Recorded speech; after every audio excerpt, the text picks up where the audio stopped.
We definitely want a radio side. Mondak, Pam C, looking lovely tonight. Open-minded Clarity, good to see you. And we're going to continue on. Project Blue Book, how you doing, buddy? Sinister Vax, good to see you. My Zoe Buttercup has the cutest smile. Cute Zoe Buttercup, won't you stay a while? I only sing for 2 people, Zoe. 2. You're one of them. All right, Sensational Sherry, Randy Spurl, Richard Elmore, Hawk Paranormal, how you doing? Good to see all of you here tonight. The gorgeous Julie Wheeler, Vanner Smith is here, everyone. Give us a wave, Vanner. All right, let's see who else has arrived. $5,900, good to see you. The gorgeous Science Melinda has returned. And the lovely and talented Selena has come on back home to the SOR channel. There she is. Jello Puddin', Oob to Joe's Main, you've got aliens. And Ibarata, thank you so much for that super chat, buddy. I appreciate that. And thank you so much, man. You're awesome. All the way from Singapore. Let's get going here. Gary Spikes is our guest. And let's rock and roll. Get your horns up. Bumblefoot's coming right now.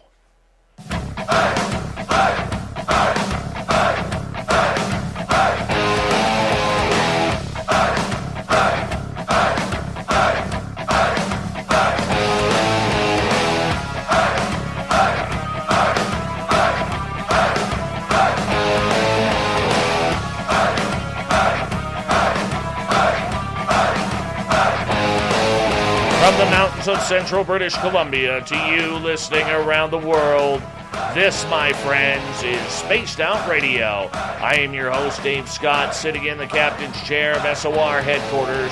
We welcome you to tonight's show on our terrestrial affiliates around North America and digitally on TalkStream Live, Revolution Radio, and KPNL. All of our archives are free by going to youtube.com/Spaced Out Radio. Do old Davey the favor, hit that subscribe button. You can follow us on Twitter @Spaced Out Radio and on Instagram, Spaced Out Radio Show. Our website is spacedoutradio.com, where we have a plethora of features for you, including rocking out to Bumblefoot and reading up on Captain Shirk's SOR Newswire. Tonight's show is brought to you by Chive Charities. Help make the world 10% happier by visiting Chive Charities today. You can find them on our website. All right. We're talking Sasquatch all night long. Mr. Gary Spikes Jr. is not only our YouTube channel specialist, and he is the reason that we are buying all of these subscribers on our channel, and that is the truth, because why play fair in a dirty, dirty game when we're out there? No, I am teasing and making fun of those who are teasing us out in the internet land, in the internet world. But Gary works for our YouTube channel. He is responsible for our growth, but he is also a United States Army veteran who we are very proud to be associated with. He was a Ranger, I believe. Correct me if I'm wrong, Gary. Yes, sir. Absolutely. And he is a beautiful veteran, and we love our veterans around this show. But not only that, he is also a Sasquatch researcher out of the beautiful state of Oklahoma. And I'm going to tell you, we had Gary on the show about 6 months ago, and his encounter with Sasquatch literally shook my entire body. We're going to get into that tonight, and we're going to get into my encounters. We're going to talk about the big hairy beast. And if you are in our YouTube chat room, we are going to put a link up there. So if you've had encounters with Sasquatch, we want to hear them. We want to hear them. So we're going to put those links up because we want to hear your stories as well. Bigfoot all night long on the big show. Gary Spikes Jr., thank you so much, my friend, for coming on in. How you doing, buddy? Doing good. Man, it's been a while. What, about 3 hours? yeah, exactly. Not like you and I don't talk every day. It's a pleasure to be here. It was kind of a spur of the moment thing, and as usual, it's always a wonderful experience anytime we can be on the show together and pass along the knowledge of the way I like to put it, the target species.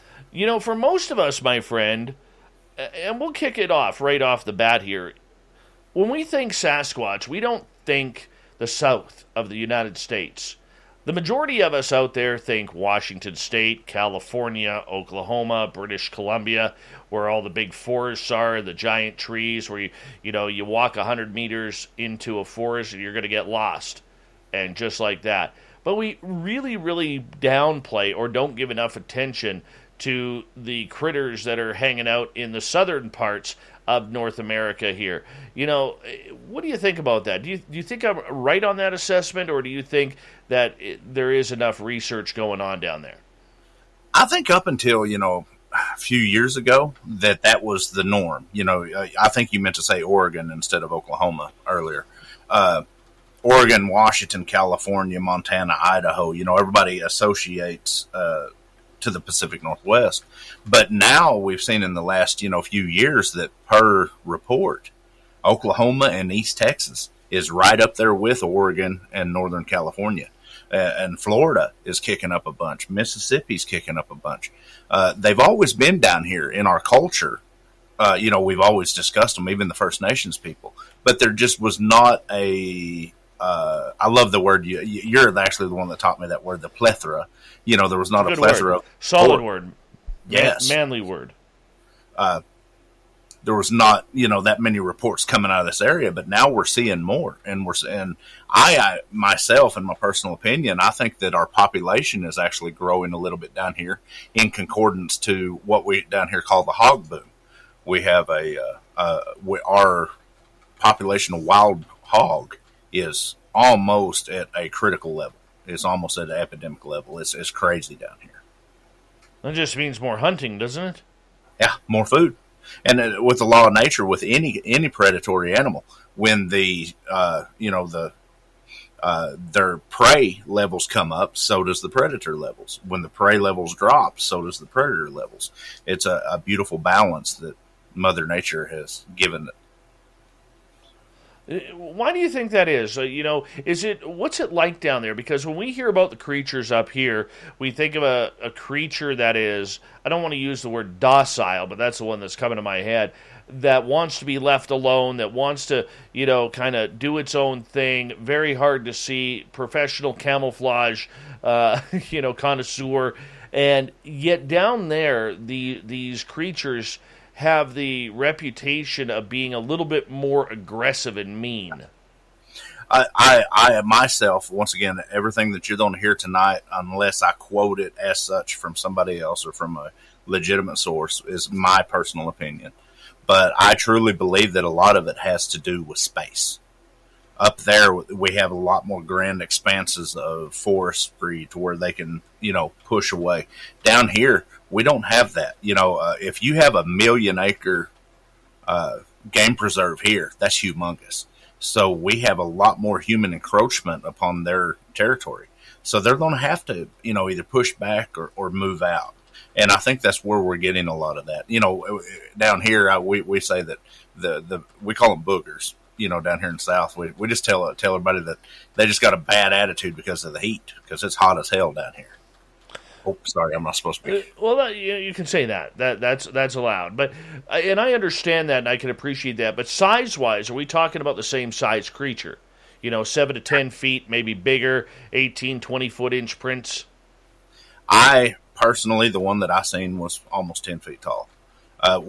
We have once again, this personal opinion with just the reports that I've taken, and I counted it the other day, and in 20 years, I pulled out my logs. I've taken 3,750 reports, and individually. And I truly believe that up there, and it's the same, once again, it comes back on Mother Nature.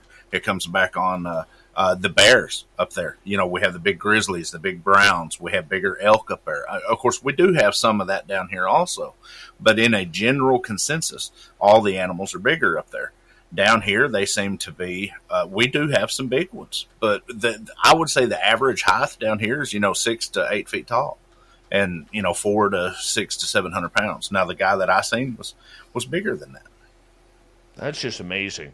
Just amazing. The great debate, and like we said in the previous program about what is it?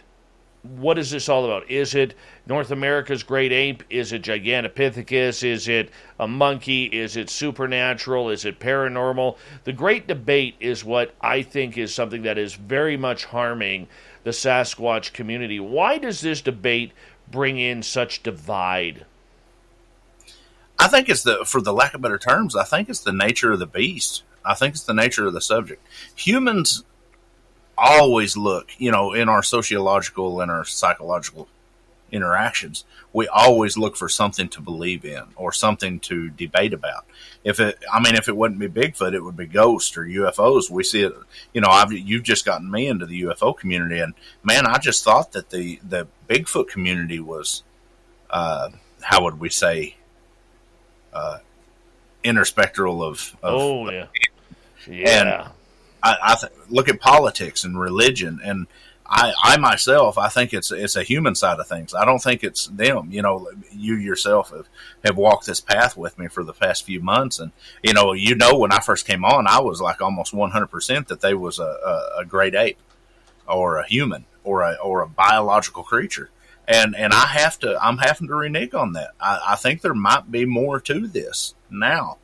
Now, my personal experiences has always been of a physical nature, but I'm taking too many reports and keeping a more open mind about it since, speaking with guys like you and Duke from World Bigfoot Radio and a whole bunch of other, folks, Shane Carpenter from Ozark Mountain Sasquatch.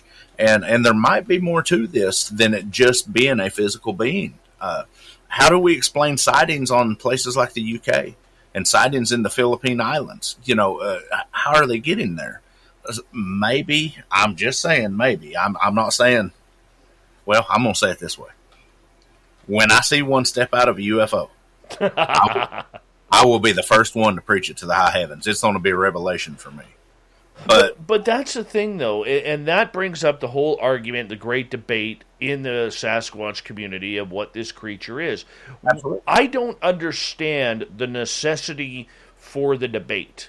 To me, the debate is completely out of ignorance and people wanting to stress their pompous opinions on those who are weaker than them. Do you see what I'm saying? Because go ahead. I was on agree to disagree. Okay, why? There are people that have had legitimate experiences, one direction or the other. Now, I do understand that the arguing in between is worthless, but we do have just like with UFO world, we do have an extreme opposition of experiences, not opinion, but experience. And a lot of folks like to project their personal opinion, which, everybody knows opinions like everybody's got one. But we do have people that has had, you got folks like, my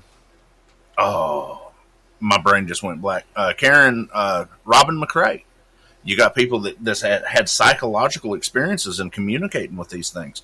People like, and then on the other end of it, you have people like me that's just had strictly physical interaction. So I can see where there would be a little bit of contention there because we have a tendency, once you interact with these, as you know, Dave, even in your own personal life, once you interact with these things, it changes you. And it makes you somewhat of an extremist. Yes, it does. Yes, it does. But, the fact is, though, and I will stick with this argument. I'm sure people are sick of me saying this. No, say it, man. But the argument is a moot point considering that we don't know. We don't even know legally and scientifically if this creature exists. Now, I do because I've seen it. I've interacted with it. You do as well. Numerous people who have had encounters will believe that it is real because we've seen something that we can't quite explain.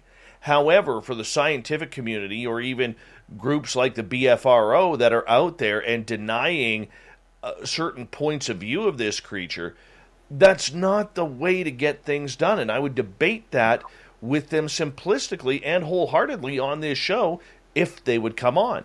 But they don't want to. They don't want to because they feel they are right and there is no changing their mind. But the simple question is, you cannot conduct science and experimentation out of opinion. Absolutely. Or with a closed mind.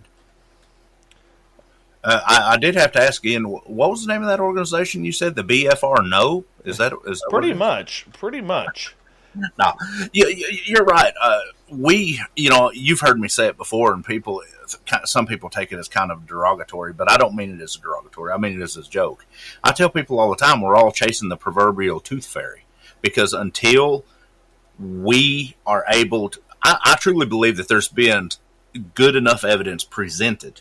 But I think that half of the time, the way that it's presented, and there's certain people that don't want it presented as such, has caused it to not become creditable. There's enough evidence already out there. Guys like, once again, I got to say, give a shout out to Duke at World Bigfoot Radio. He's got enough people that has presented evidence with me that just blows my mind. But I think it's how it's presented, and then once it is presented, it's almost like it gets swept under the rug. And I'm not going conspiracy theory or nothing. It's just that the scientific community, I don't think, how would we say this without offending people? The scientific community, it seems to be, they're almost prejudiced about how it's presented. Would that be the correct way of saying that? I think you could say it that way. I think that's correct.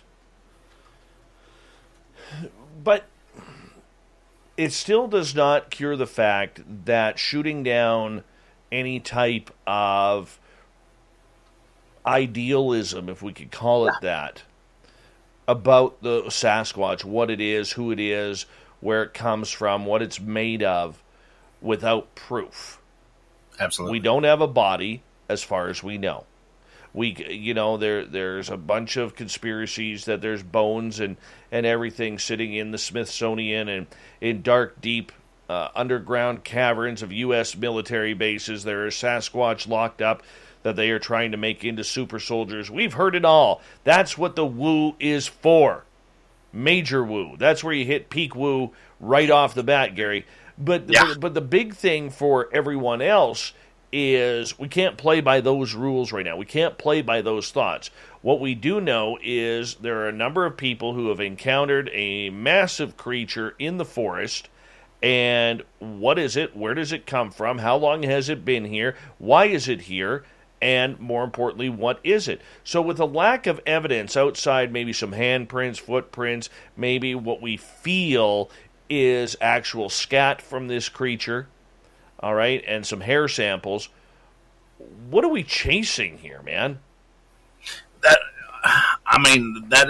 the question of the day, and I'm going to back up just a little bit to say, what you was talking about, the shooting down other people. I think that's 95% of what's wrong with the issue, the topic at hand. Is anytime somebody comes out with a presentation of their experience, somebody's always out there to shoot them down. And this is where I've been preaching for, a couple of 3 years now, being in the position that I am and like you are, that we take reports. These people are already traumatized enough by just the comprehension of having this experience. And then when you put on top of that a few simple words, "Oh, you're full of crap," or "Yeah, right," that directly affects them from that point on. Absolutely. Seeing a Sasquatch is a life-changing experience. Yes. Because we don't know what it is. So in saying that, we'll roll right into the topic. What is Bigfoot? That's the question at hand. Well, nobody is scientifically trying to present. Well, let's rephrase that. Nobody is scientifically trying to recognize what is being presented to them. But there's another good point that you just bring up that, for a lot of our listeners, they may not understand. Okay, and that is shooting down the experiencer who's telling their story before you even really hear it out. I'll give you a prime example with this.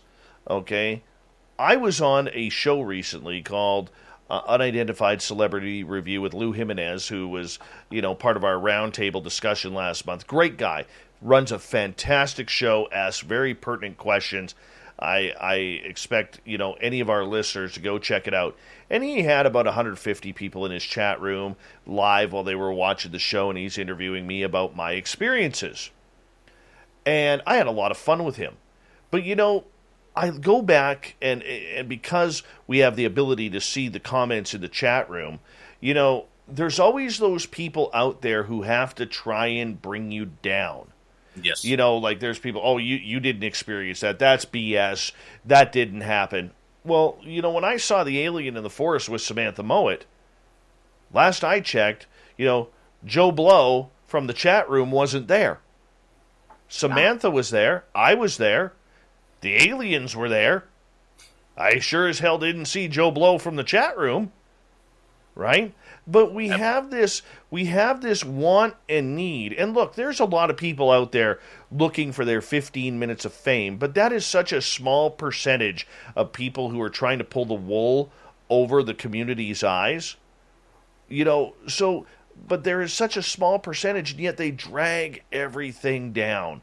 Like every day is a rainy day for them, and it's happening in every community. So how do you combat that negativity of the encounters to allow people and their great stories to come on out?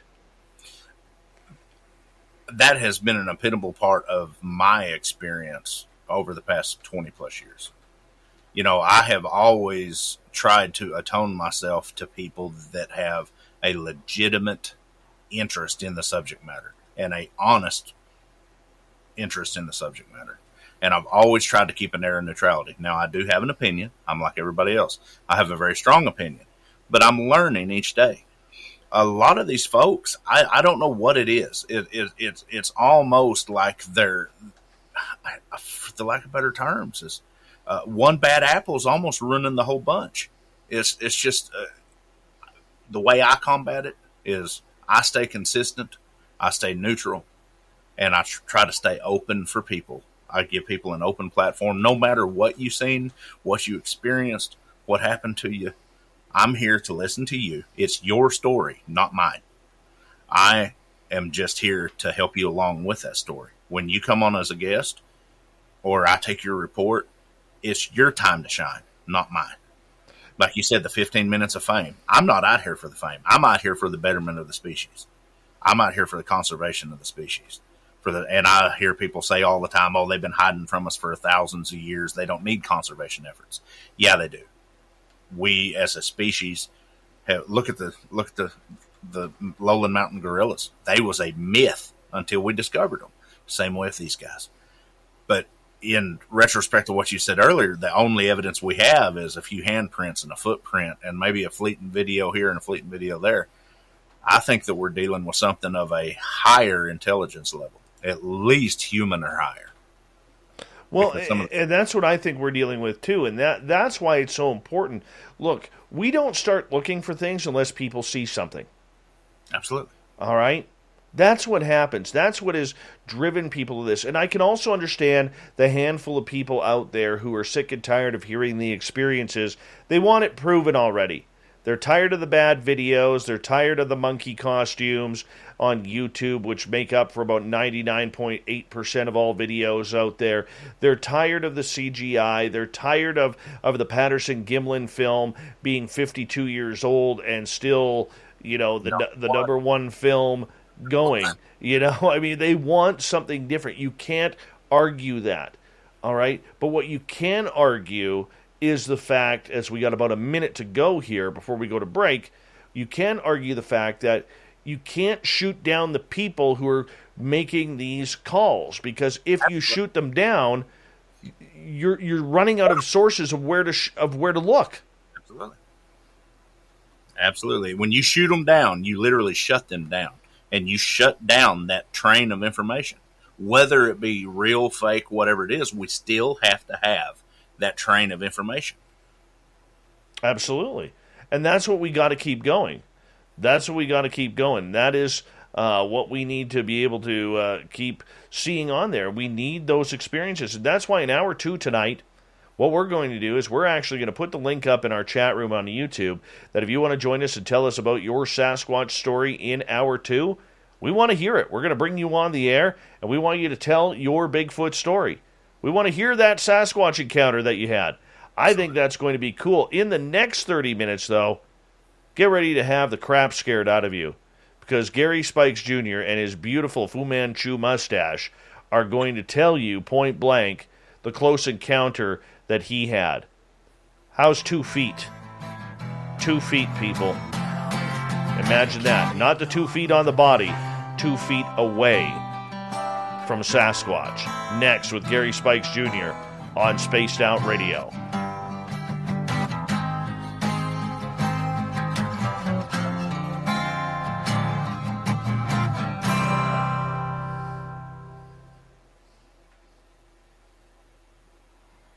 Yeah, we good.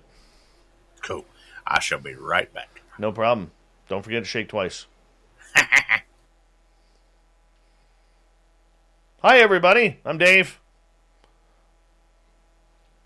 Coach Clearfloss, how are you? Major Lee, thanks for coming on in. Murad's Haunted Journeys. How's it going, man?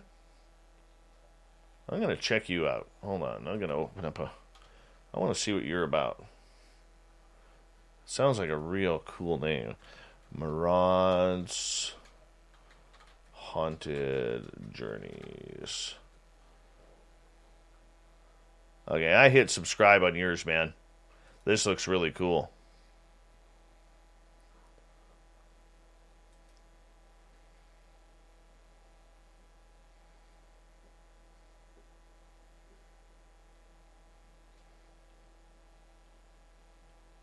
Nice channel you got, man. Nice channel. All right, who else is joining? Hey, Vinster. How you doing, buddy? All right, thank you, Steam Train Mark, letting me know that we are alive tomorrow. Appreciate that.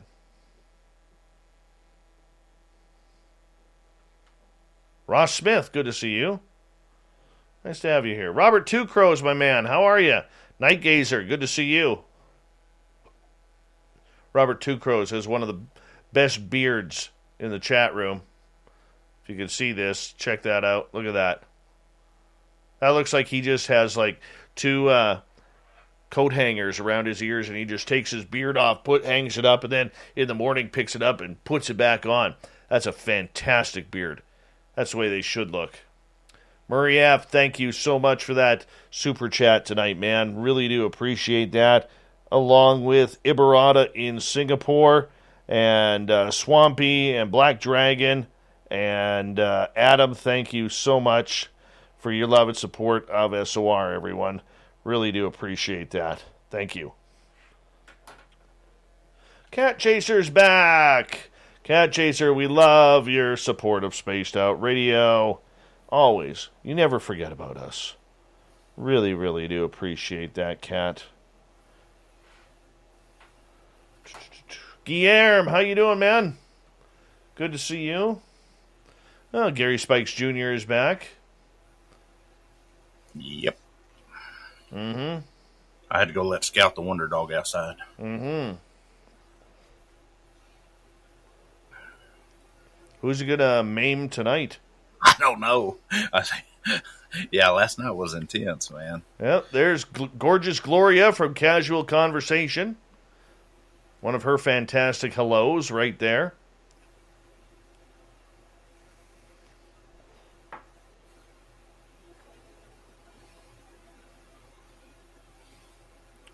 And let's see here. Where's Deanna up to? So I was like number 36 on her subscribers. She's at 56 now. We got to get her up to 100. All right? Got to get her up to 100. And she's at 56 subscribers now. I'll put the link in here. Go to Deanna's vlog. Go hit that subscribe button because why not? Let's try and get her to 100. Peppa H, how are you? And there's Focus. Focus is back. So focused that Focus to come on the channel. Please tell us what the alien you saw looked like. Which one, Ross Smith? Which one? We're running out of time here.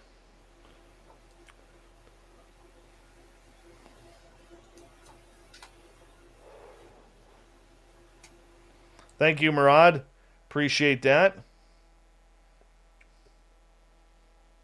Evan Chully, how are you?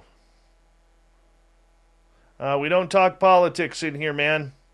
We don't talk politics. So enjoy the woo. thank you for joining us. And Kevin DeFranco, how are you?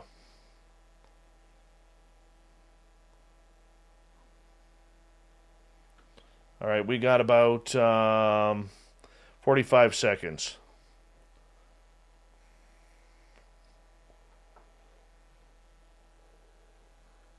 Deanna's like, why the hell are they doing this? We're at 66. We need 34 more. 34 more on Deanna's channel. Let's get her to 100 tonight. Michael Smith, thank you for adding to the super chats tonight, man. Really do appreciate it. All the time, man. All the time. We love you. All right, we got about 15 seconds. Thank you to all the super chatters, all the veterans out there who are listening to this show, and all our regulars in the chat room. Really do appreciate it, everyone. Let's rock and roll here. Get your horns up for Mr. Bumblefoot, and let's make it happen with Gary Spikes Jr. right now.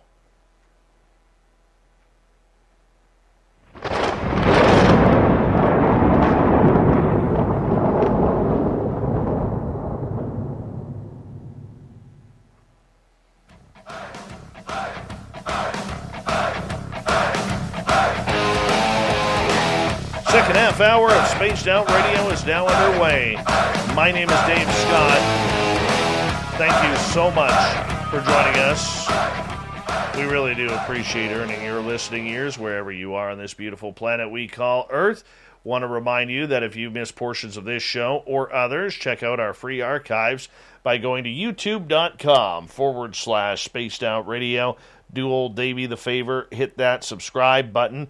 Our website is spacedoutradio.com, where we have a plethora of features for you, including rocking out to Bumblefoot and reading up on Captain Shirk's SOR Newswire. Follow us on Twitter at Spaced Out Radio and on Instagram, Spaced Out Radio Show. We're talking Bigfoot all night long tonight. Sasquatch talk on the mighty SOR. Gary Spikes Jr. is our guest. He's a researcher and experiencer out of Oklahoma. He is also the man behind the success of our YouTube channel and buying all of our followers, because that is the rumor going around the internet these days. And I've got to have some fun with that, Gary. Got to have some fun with that. Well, you do know that my channel P3 is actually Poorboys. The reason we're so poor is because I'm spending all my money on SOR subscribers. That's true. Mm-hmm. You know, before we go further, we haven't talked publicly about this yet, because you came onto our YouTube channel about 3.5 months ago now. Yes, sir. And you've literally cleaned it up and kind of made a bunch of changes to it and followed some algorithms and did a lot of studying on it, which has really pushed our numbers up, you know, probably 1,500 subscribers since you took over. Maybe more, maybe less. You know, I mean, for people who don't know, what kind of a mess was our YouTube channel before you kind of cleaned it up and we started having some success there? It was interesting. I mean, there was so much content, but there was no organization to it. But to me, the most, and you know, I talked to you when we first started that, you know, that journey together. The biggest, most epitomal thing for me is when I got you to start responding more daily on a daily note on the YouTube channel to the comments, and people was coming back saying, "Oh my God, they're responding to me." Multiple times. That was the main thing. But I mean, it wasn't bad. There's so much content. Like I said, it was just all messy. Yeah, it was messy. It was messy, and you cleaned it up.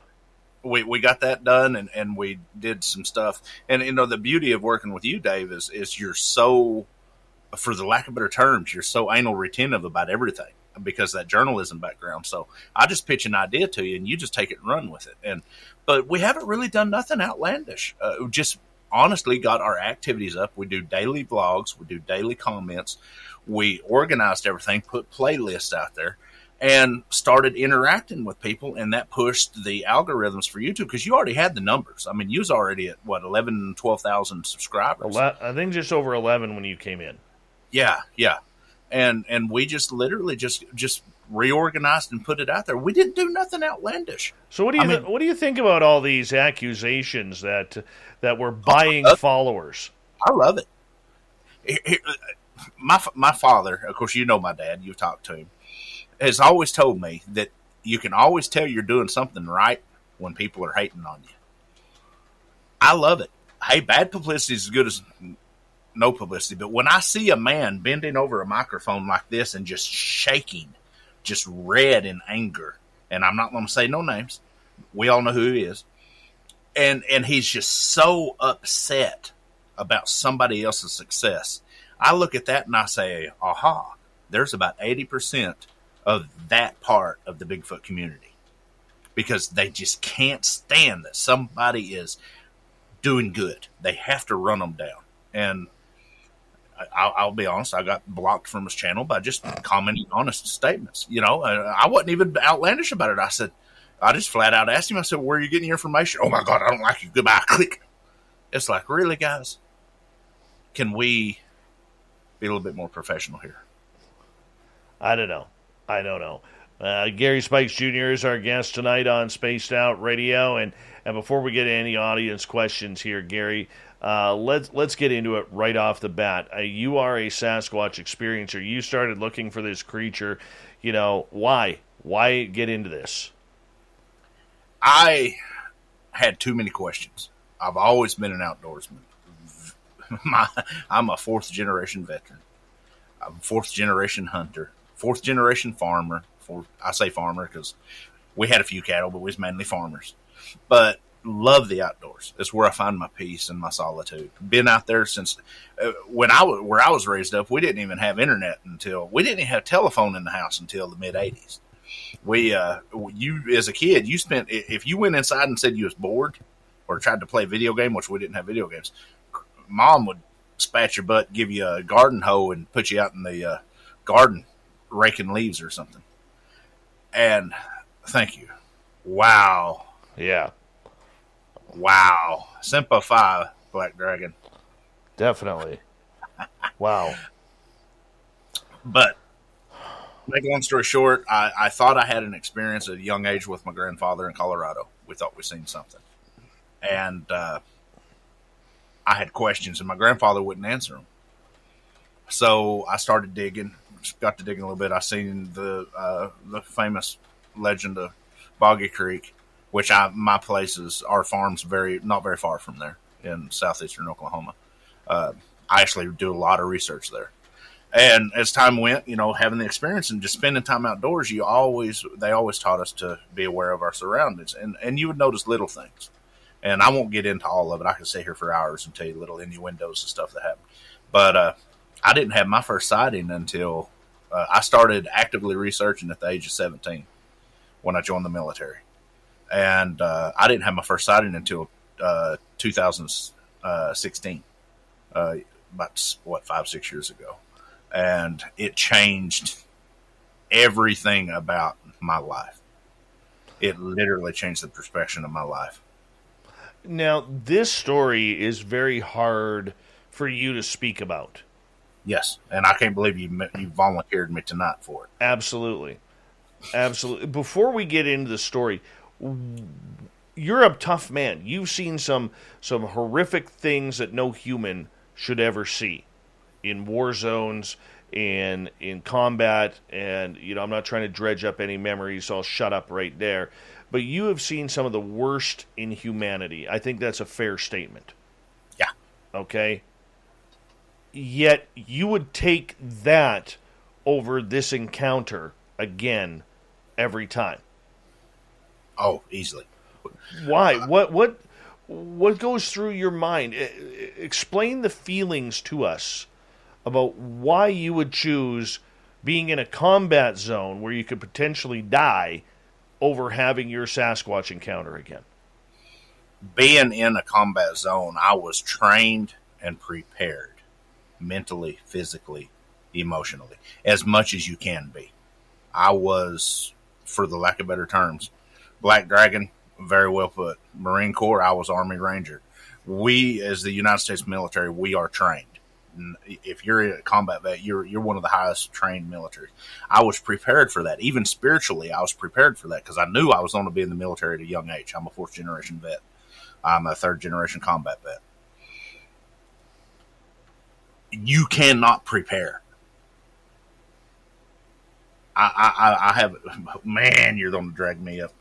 I don't know how people can say that they have, that they must be a lot, either seen something different than me or a lot tougher than me when they say that they had a good experience, because just the sight of one just totally blows your mind. All comprehension goes out the window. I had been raised up as a Christian. And when I had my sighting, I went to the most influential people in my life and asked them, this is what I seen. This is exactly what I seen. What did I see? And their first words was demon. I'm like, no, I physically seen from 18 to 24 inches this thing standing in front of me, squatted down, looking in the truck window. All right, let's go back to that day. Let's go back to that day. Start us off right from the beginning of why you went into this area and the history of that area. This was Thanksgiving Eve, 2016. I had to work. I worked in the oil field at the time, and as everybody knows, the oil field doesn't shut down for holidays unless it's special. My wife was supposed to go to a town close to us to visit with her family. Of course, I don't get along with my in-laws, so I'm like, hey, I want to work. I was a supervisor. Lo and behold, we had a machine shut down, so I had the time off. I called the wife, said, hey, you want me to come to Tulsa, or what do you want me to do? But as I was doing that, a friend of mine called me from Texas and says, hey, I got 2 guys that's wanting to go out to – it's not our area. This is public land, but everybody knows that I know that area quite well. I was raised up down there, and I hunted and fished. And being the researcher that I was, I have been known to go with people down there. I don't say I took them out, because I don't believe that. We go together. And he contacted me and said there was a couple of guys that wanted to go. And I said, well, when are they wanting to go? He's like, tonight. And I'm like, man, this is Thanksgiving Eve. He goes, yeah, but they want to go. And I was like, okay, I'll go. Called my wife, made my wife very upset, and took off down there. So met them. I'm not going to get into all the details because a lot of it's just mundane, but met with the guys. And one thing that I specifically do is I don't tell them exactly where we're going. I don't tell them exactly when we're going. And we have emergency contacts. I have them meet me at a very famous, or, a populated store that's down there, very popular. And then we go from there. And that way, because of hoaxers and people that, have a tendency to come in there and mess with you. So met with them. We went up the hill. We was going to go 3 days and 2 nights. And going to stay for a little bit, and was on a walk about. I mean, as a crow flies in Oklahoma, you was only 5 miles from a road, but it's a good 2-mile walk up into there, down into this little valley. And I've always called it no man's land, because every time we've got in that area on the backside of that ridge, we always have a lot of activity, and they're like, they almost act like they don't want you in there, which is, I hear, typical from a lot of these older researchers. Nate Rudd, my brother from another mother. How you doing, man? I had to give him a shout out. Absolutely. Nate Foote. We love Nate Foote in Spokane, one of Washington State's top Sasquatch researchers in our chat room. Thank you, Nate. Absolutely. So we hiked it. We parked and hiked in there. And by the time we got down there, it was like almost 9, 10 o'clock. It was already even getting dark, but they wanted to go on in, so we hiked in. About 3/4 of a mile, and I didn't want to go any further because the terrain was on what I call a 2-track, which is an old logging road that's kind of grown in, and you just see the 2 ruts. They use them for ATVs and stuff now. And there was a little hollow, a dip in the road, and we decided to just camp there. So they set up their tent. I've been teaching the survival and the primitive life skills. I don't sleep in tents. I haven't slept in a tent in years. I sleep out in the open or underneath a tree or in a hammock or in a vehicle.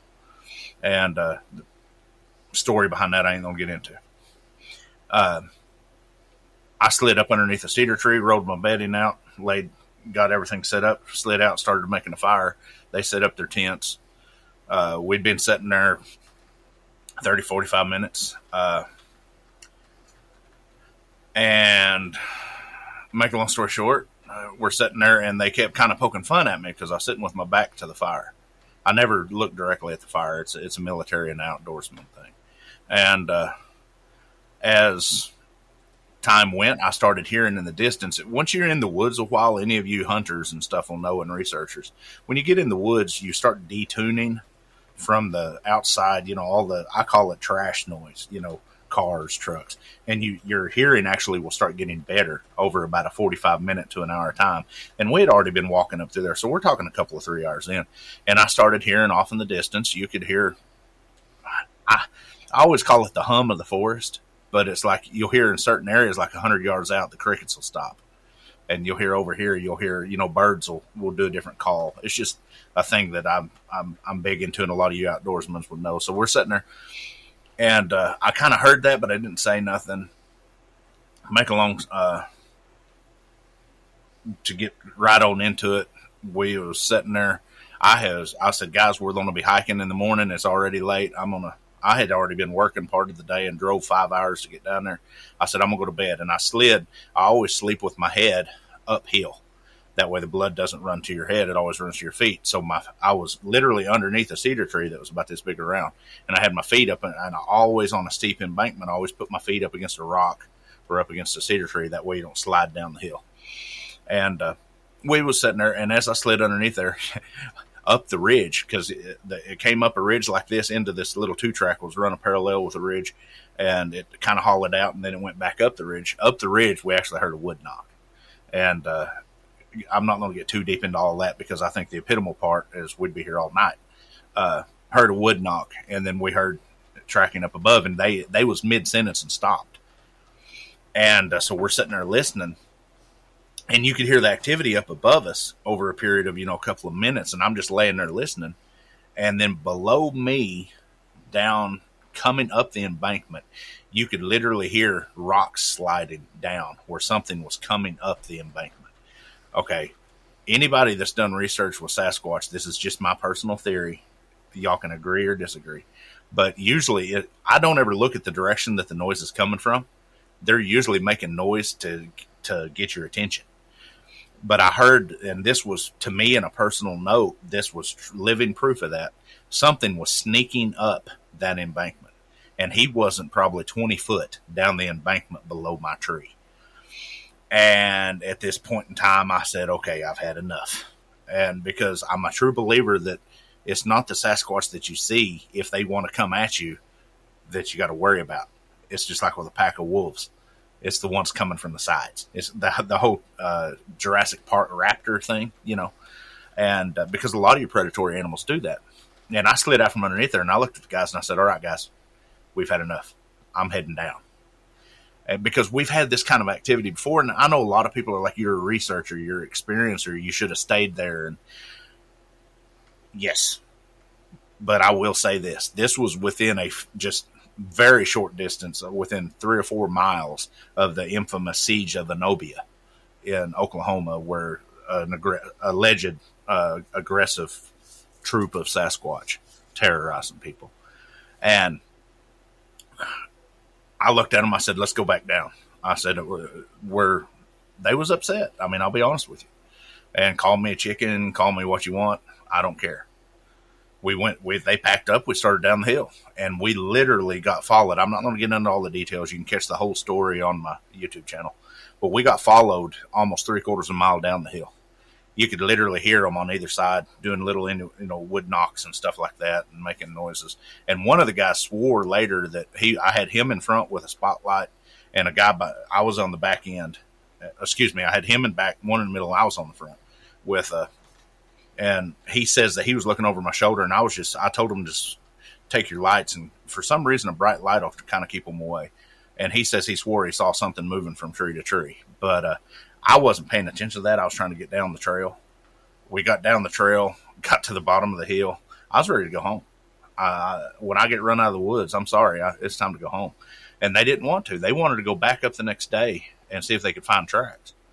And being the person that I am, and I regret it to this day, but I don't regret it. I stayed there with them. So they set their tents. By this time, it's like 2:00 at night. They set their tents back up, and I'm like, oh, screw this. I just slid in the seat of my truck and had my head up against the driver's side door. And 5 minutes, okay. slid my head up against the door. I'm going to time this just right for you guys. Had my head up against the door and fell asleep. I was tired by this time. Something woke me up. Whether it was a noise, the truck got shook, or what. And like I said, I'm laying with my head up against the driver's side door. The steering wheel is literally right here. It's a single cab Chevy pickup, 3/4 ton, with a lift kit on it. So the top of the truck is about 6 feet off the ground. Top of the truck, I had to put steps on it. My wife's 5'2". Had to put steps on it for her to get it because the top of the truck would hit me right here, and I'm 5'11". Something woke me up. So I'm trained, and I've always been that way. I don't just jerk awake. I always open my eyes. When I'm in the field, I sleep with my glasses. I open my eyes like this and are looking around, and I don't really see nothing. And you could see the sky was, lighter than everything inside. And on the doorpost of the front, I'm facing the steering wheel. I could see out the windshield something dark rounded off. And I slowly rolled my head like this and looked up, and I left from there, came to the doorpost, and to the windshield, to the side glass, and there was something right there. It was a face of a mongrel. Could see the head, see the face, see the eyes, see the nose. I don't know how long we looked at each other. I do know that I screamed like a little girl. I lost all control of my bodily functions for a few seconds, and everything kind of slowed down. Since then, I've redone this story. I've wrote the notes out. I've even actually had therapy because of this. The biggest thing that I remember is the size of the mouth and the sheer size of the thing. You could see its left shoulder out the windshield. You can see its right shoulder out the back glass of the truck.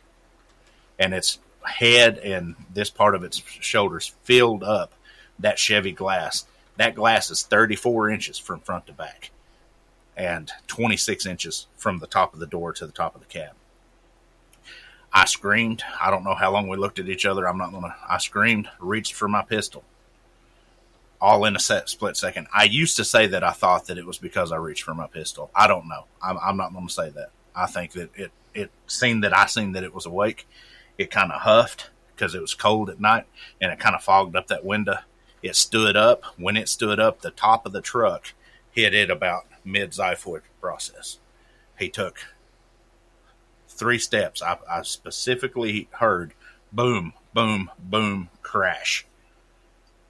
I lost it. I don't remember a whole lot. I slid up into the seat, started the truck up, put that thing in gear, and took off. I left 2 people behind after seeing that. Drove back down to the store, which is a few miles, pulled in, called the only person that I trust explicitly with my life outside of my wife is my father. Told him what happened. He says, first thing, call them. Make sure they're okay. Don't go back. Next thing, get your butt home. Folks, I'm a decorated veteran. At that time, I was in the 30s. But when Papa speaks, this boy answers.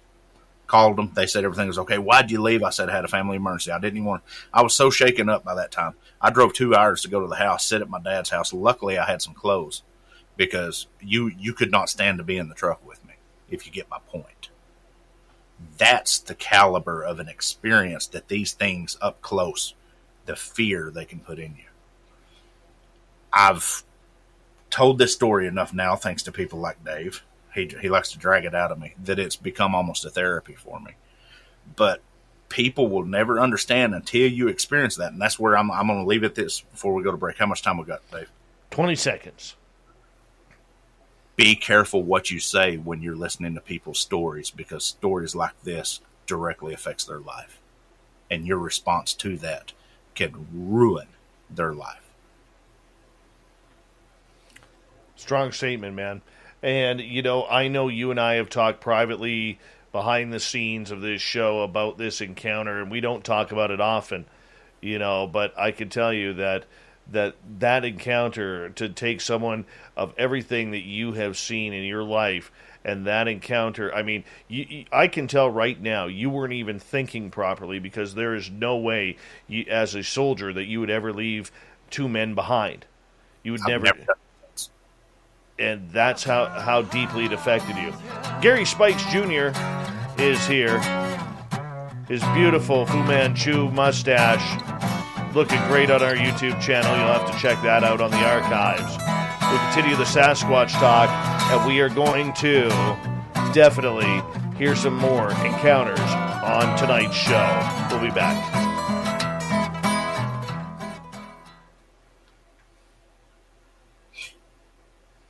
We're clear.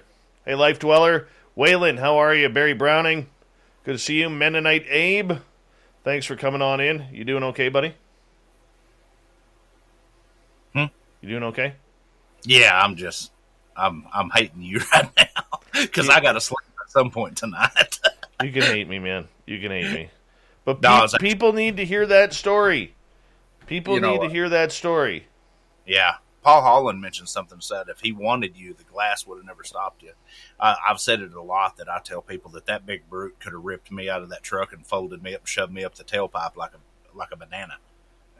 There's nothing that you could have done. I could have unloaded that 45 on him, and he might have died eventually, but he'd have. No.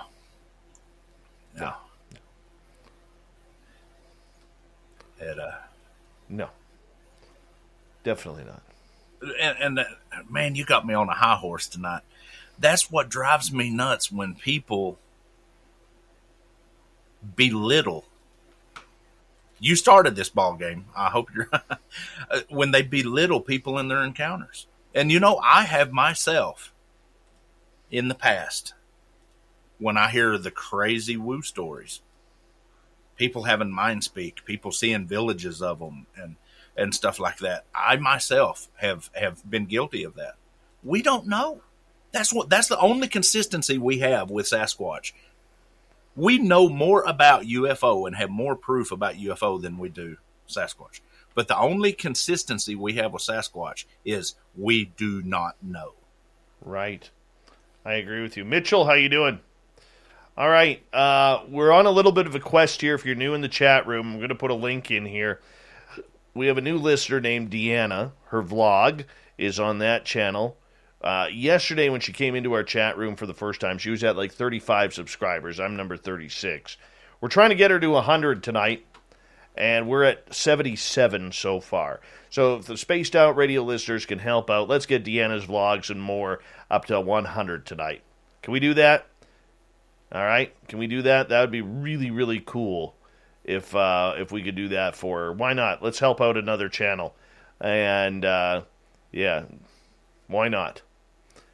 I like doing that. That's going to be my new thing. I've done it twice now. Did it for Sonia's channel. Yeah. Doing it for Deanna's channel. That's what we're going to do now. I'm just going to pick channels randomly and make that happen. Why not? Once again, the bringing the community together, no matter what the community is, uplifting your peers. Hey, why not? I mean, we pay for ours, so, I mean, we're at 82. We need 18 more.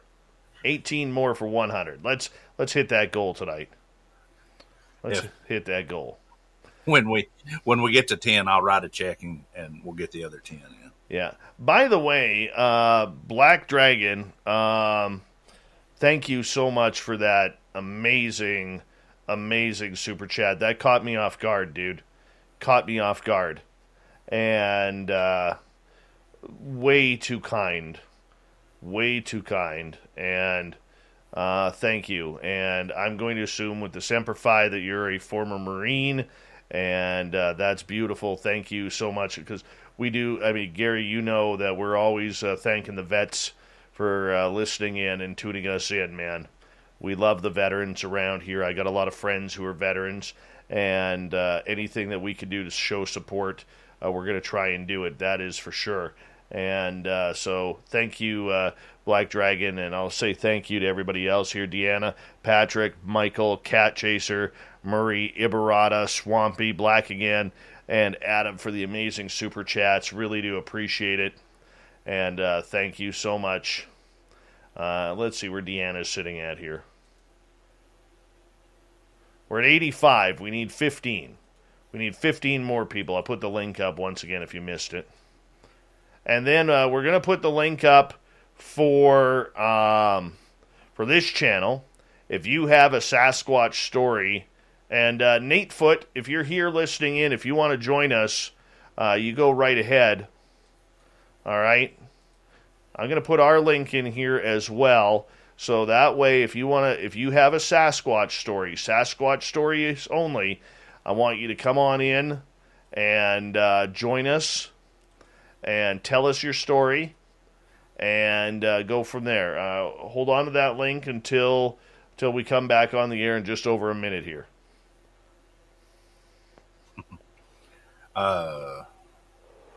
Somebody just...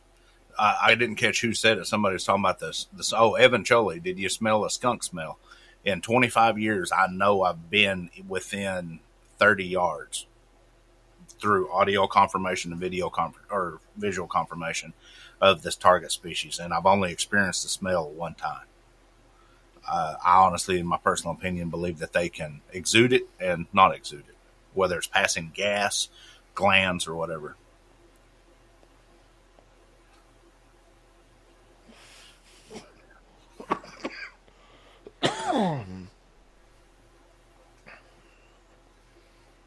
Dang it. Dave? Yeah. You on her butt, man. Now I'm not going to be able to sleep tonight. Me. We'll calm you down. Tonight. I'm going to have to go love on Scout the Wonder Dog here in a little bit. Give me some... Black Dragon's a Desert Storm veteran. Awesome. All right, we got 15 seconds. Remember, if you want to join us on the channel here, there is a link. I'll put it up there right now. Bigfoot stories only. Bigfoot stories only. Here we go.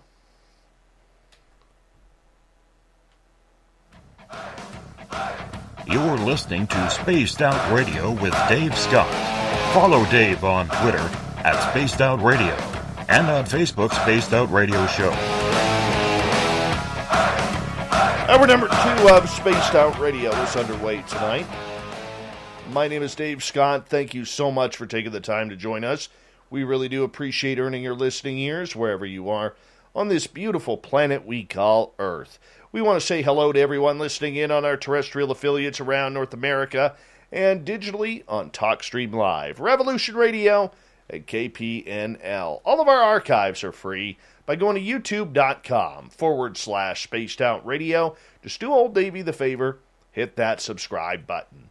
The Desert Clam has set the password for tonight in the SOR Space Travelers Club. Dactylomany. Did I get that? Dactylonomy is your password. Use it wisely, space travelers, as the Clam sets a password each and every night right here on Spaced Out Radio. Our website, spacedoutradio.com, where we have a plethora of features for you, including rocking out to Bumblefoot and reading up on Captain Shirk's SOR Newswire. Follow us on Twitter at Spaced Out Radio and on Instagram, Spaced Out Radio Show. We continue on tonight with our good friend Gary Spikes Jr. He's the man behind our YouTube channel. He's also a Sasquatch researcher coming out of the state of Oklahoma. And right before the break, Gary told us this profound encounter that he had with Sasquatch. Gary, I want to ask you right now, and I'm going to take you back into the deep darkness here, and you're going to hate me for it. And I know you're laughing. All right? When you made eye contact with this creature, what did it feel like to see it that up close? Like, describe just everything.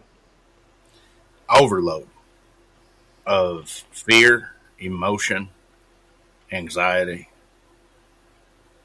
I would honestly, in the beginning, I would always say that the fear was the first. In the first split second, when you open your eyes from being dead asleep, from being tired and see this thing. And over the years after, I had the great opportunity of doing a drawing Bigfoot with Larry Batson. He's a very well-known animal guru and artist. But initially, surprise and fear, because the thing is so massive and so human-like and so, how would we say, stimulating, for the lack of better terms. I don't want to go redneck on everybody and say what I was actually thinking. But the initial shock of when it happened, the fear was just overwhelming. And then what was worse than that is the next 3 or 4 days thinking about it. And the doubt kicks in of, did I really see that? Folks, we went back and found tracks. I took other researchers back to that site 2 years ago in 2019. 2018, excuse me. And two pretty renowned researchers. And one of them looked at me. I took them straight to the site, and I was shaking. I wouldn't even take my wife up there. And he looked at me and says, it's funny, because I had a sighting 200 yards down this ridge. No way. That was Mr. Randy Arrington from Ozark Mountain Sasquatch, and Shane Carpenter from Ozark Mountain Sasquatch. That gave me a little bit of closure. That gave me a little bit of peace. That was the first time I'd been back there since we went back and found the tracks. And somebody mentioned earlier about if it's not a 45-70 or 338. 338 Winchester Magnum, 12-gauge shotgun. That's what we was carrying. Not that we was only use it, because I'm strictly a non-kill. I'm not pro-kill. I'm non-kill unless it's in self-defense. But the feeling of that initial shock was initial shock and fear. I mean, I literally feared for the first time in my life. I feared for my life. There's nothing that you can do. I could have unloaded that 45. Like I said in the break, he wouldn't have. He'd have shucked it off. Do you think it was the gun that scared him, Gary, or do you think that knowing that you were awake and now moving and seeing him is what scared him? In the beginning, I thought it was the gun, because when I specifically remember when he looks at me, I was reaching for the gun in my console, and he goes like this, and he back at me and then takes. But now, after years of thinking about it and analyzing this whole situation, I don't know. I can't explicitly say that it was the gun, or if it's his reaction of me waking up. I don't know. In the beginning, I thought it was the gun. I was trying to justify, I can't do that now. I do know that he took off. And I know he took off fast. He sounded like a bull elk running through the brush when he hit the brush line. Did the other guys hear this? Funny deal. I talked to him shortly after and told him that I had the family emergency. Then I contacted, I'm not going to use the real names. We'll use the one that I've been using for years, Jeff. I contacted him because the other guy just wouldn't talk to me. Contacted him about 6 months later, and I was talking to him, and I was telling him what happened. And he said they did not see nothing. Of course, they was asleep. But when I left out, and they could literally tell where I'd left because I was slinging gravel all over their car and their tent and everything else. But they said they could hear things in the woods as they was packing up. So they, at the time, no. But I guess later after I left, they could hear things in the woods. Wow. So this creature really hadn't left. And after you left, it may have been investigating the tent. I mean, we'll never know, but... Or it had been investigating the tent prior to getting there with me. Because we have went back within 5 miles of there. True experience, and I could bring all 11 guys on right now and give me a couple of days and have them on here, and they would tell you, we went to bed one night, shut the tents down, in not 10 minutes, something walks through the camp bipedally. We got it on audio recorder, lifts. We had a bunch of hot dogs and stuff left on the grill, lifts the grill, and when we come and starts talking and moving, slams the grill and runs out of camp. And we found bipedal tracks. And one of the guys that was with us is a great guy with a Southern Bigfoot Alliance by the name of Tim Autry. literally, after we got out and started investigating, finding tracks, had a rock thrown and hit him in the back of the head. That was his first ever time out, and that was his first experience. Wow. See, I've been in the forest here numerous times in British Columbia, and only last year we had the first rock thrown at us. First time. And my buddy Mike and I went to one of our gifting sites, which I don't know right now if it still exists. I'm hoping it still exists, but if not, that's really going to suck because of the forest fires. And I always park in the exact same spot. I always do a little walk in prayer and chat with them, letting them know that we're coming in. Now, that's an area we haven't had any real action since 2017, when the first forest fires ripped through there. After that, you couldn't even see a deer track around on the logging roads. That's how dead that area was. And it wasn't affected by the fire. It was just, I guess the fire was close enough where it pushed the animals away. Yeah. So after nothing, again, we were getting ready to leave. And so, you kind of wander, and I walk kind of across the gravel road because I'm just kind of pestering around, just looking for other tracks because there's a trail there. And all of a sudden you hear this smack on the ground. And rock on rock makes it a very distinct sound. Yes. And both Mike and I perk up, and we're looking around, and I'm like, did you just hear that? And he's like, yep. I said, did that not just sound like a rock hitting a rock? Yes. Yes, that's exactly the sound it made. And we started looking around. Stayed there for about another half an hour. Got nothing else, but that's the only time I've had a rock thrown at us. Ever. Excuse me. Once again, I think down here, that is, it's actually very common down. Fairly, not very, fairly common down here. I think that's because of the encroachment on their area that they use that to kind of get people out of here. A guy mentioned Bill F. and Murray, who said something about Oklahoma. The Sasquatches are cranky and they throw rocks immediately. It's a fairly common experience down here. Yeah, and I can see why. It makes sense. I mean, I'll tell you right now, if they have that good of an arm, if I'm a Major League Baseball general manager, I'm trying to sign this thing to a multi-year contract. Oh, yeah. But I mean, it's something that it just kind of happens. It kind of happens. Well, a true story, as, teaching the primitive life skills and stuff, I meet all kinds of people. And we met a man that hunted rabbit specifically with stone, and he threw them. And I could take a 22, and he'd get more rabbits than I would because he's quieter.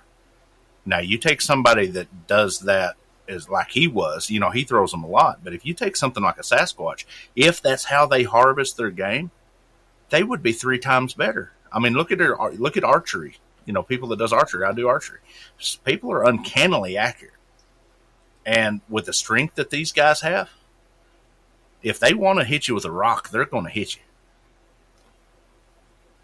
Yeah, and I agree with that. I had one question here from the audience, actually a few people asking, what did its face look like? I actually got a picture, but of a rendering. Pretty much humanistic. It didn't have the high sagittal crest that I seen because, of course, it was above me looking down. But the biggest thing that stood out with me was the eyes. The eyes was just humongous. Of course, folks, you're talking a head this big around, but the eyes was like this. Was the head bigger than FAP, our listeners? That's a good question. FAP, we need to measure your head, man. I bet you FAP's is bigger. But its eyes was big. It had kind of a flattened nose, humongous nostrils. I swear I could have stuck my thumbs in its nostrils and had room to spare. But its mouth, to me, outside of the size of its shoulders, and the eyes, of course, it wasn't dark, and there was not a lot of light reflecting back up on it, but its eyes just looked like holes. Of course, it was dark, and the light was above it. Its mouth. I don't know if y'all have them in Canada, but most of the people would know what a cantaloupe is. Cantaloupe's about this big. We only have 1 week out of the year where our grocery stores have cantaloupe. Well, say not as big as a softball, but something this big around. I swear to God, it was uncanny. Like it, for the lack of better terms, the best way I could describe it is the Joker. You know how he has the makeup that comes all the way around? Yes. If you look at a human face, the eyes are wider than the mouth corners. Yeah. This thing, the mouth corners was as wide or wider than the eyes. Its mouth, if he would have opened his mouth, he could have took half of my head off. The mouth was real wide. Did he show you any teeth? No. He was just, literally his facial expressions was this. And then as he looked, he went, and off he went. When he huffed, he huffed out of his nose. He didn't show me his teeth, no facial expressions. It was just a relaxed, stern look, and that most humans get. But I was close enough that I was able to see that the mouth was just humongous.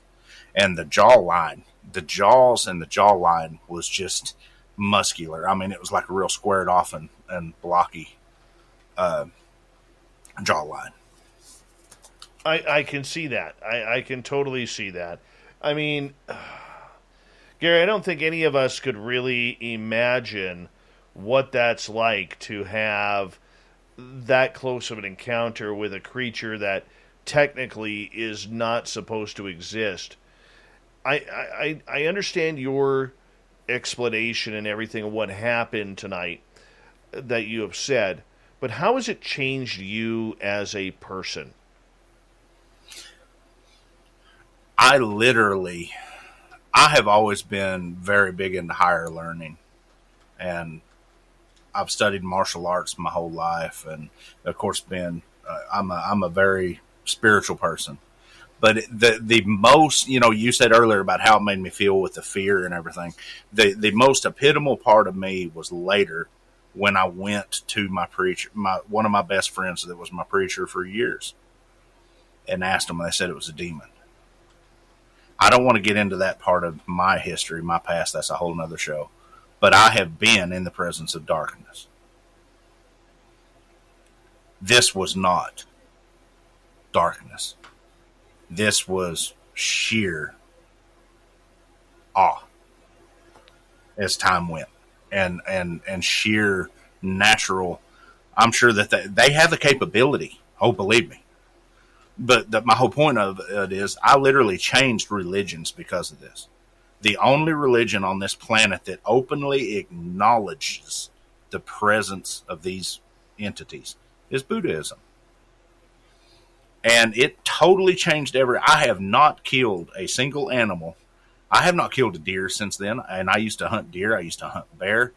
I've killed a few squirrels for survival classes and because I love to eat squirrel and I love to eat rabbit. But I have literally, and I do like breakfast for dinner too. You sicko.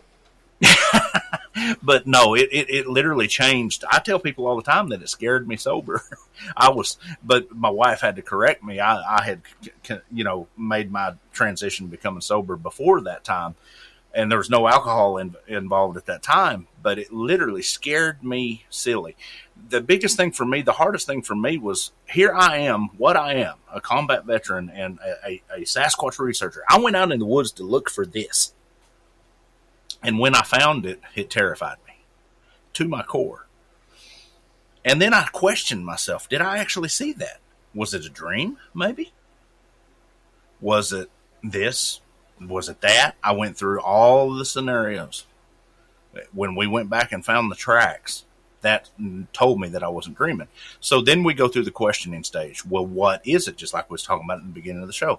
What is Sasquatch? We don't know. We have a lot of theories, a lot of very good theories. I have my own personal theories. But what I seen was physical, just like I'm looking at you right now. Except we're looking from over 1,000, miles away. And I was looking at it at about 24 inches. I mean, it was horror movie perfection. They ought to make a movie about it, because How small did you feel? at the time or afterwards? Both. At the time, I wasn't feeling small. At the time, I was feeling sheer terror and surprise. But later, especially when I went back out in the woods, it took me 4 years to go back out in the woods by myself. And that's actually on my channel. I filmed that weekend. I would go out with other people searching for Sasquatch, because I was always taught that you face your fears. And that's the reason I do it now, is I go to face my fears. But now it's not so much a fear. How little did I feel? I wouldn't say that I felt little. I felt, for lack of better terms, I felt reinforced that I was not the top of the food chain. It knocked a lot of arrogancy out of me. Because being airborne ranger and combat vet and a big burly guy, macho, oh, I'm walking around these woods. Yeah, these are my woods. No, they're not. We're there because when you get in the presence of one of these, it's because they want you to. Their skill set. That changed my whole perspective of research, changed my whole perspective. I started tracking instead of interacting, and started learning patterns. And there is no comparison of skill set. Vinny says in the chat room, Dave faces his fear by going to the salad bar. Thanks, Vinny. Appreciate that. Gorgeous Larry has a question for you. Did it look like or resemble the skulls in museums they say are extinct species of pre-human? The face that I seen, there is no comparison to the size with a human. The build is totally different. There is not a human on this planet that has shoulders that freaking broad. The face looked human. Like I said, I didn't see a coned head. All I seen was the face and the chest. If you took Arnold Schwarzenegger, literally, with a wider base, wider weight. If you took Arnold Schwarzenegger's upper body, set it on top of Andre the Giant, and added 2 feet to it, even the facial structure of Andre the Giant with the kind of the crowning, protruding eyebrow, that's about what you'd get. If you took straight shoulders down into a V and then wide hips into big legs, folks, we're talking 5 feet across. We measured it with a tape measure. To be able to see out either side of that cab, his shoulders was almost 5 feet across. The head, that big around. Adam has a question. What advice would you give for someone new to searching for Sasquatch? Be very careful what you wish for. I get such a kick out of these guys. I want to see a Sasquatch. Be very careful what you wish for, because it will change you one way or the other. There are people out here that have seen Sasquatch and fell in love with them. And I'm not doubting that. I don't love them. I've got I fear them. I've got a very healthy respect for them. People ask me, why do you keep going back? So in advice, I would say go into the woods with an open mind, observant mind, with your head on a swivel. Never go alone. I go alone sometimes, but I have a skill set. I'm trained to do that. And I'm not saying that I'm any better than anybody else, because I'm a crippled up dude. I just have made allowances in my training and in my life that I will go by myself, and very seldom. Well, B. Hoff says, what you saw was Fap's head in the forest. Well, if that was Fap, I don't want to meet you, because you're scary as hell. So for our people listening in Radioland, one of our listeners, Fapster, in our YouTube chat room, he always brags about the size of his head, that it's very large. He can't fit baseball caps on it. So that's why we like to tease him a little bit. All in good fun.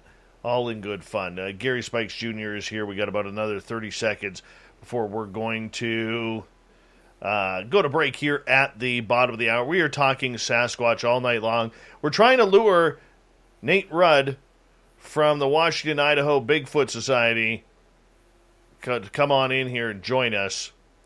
Except he's probably getting out of the gym right now. That dude used to bench press like 500 pounds.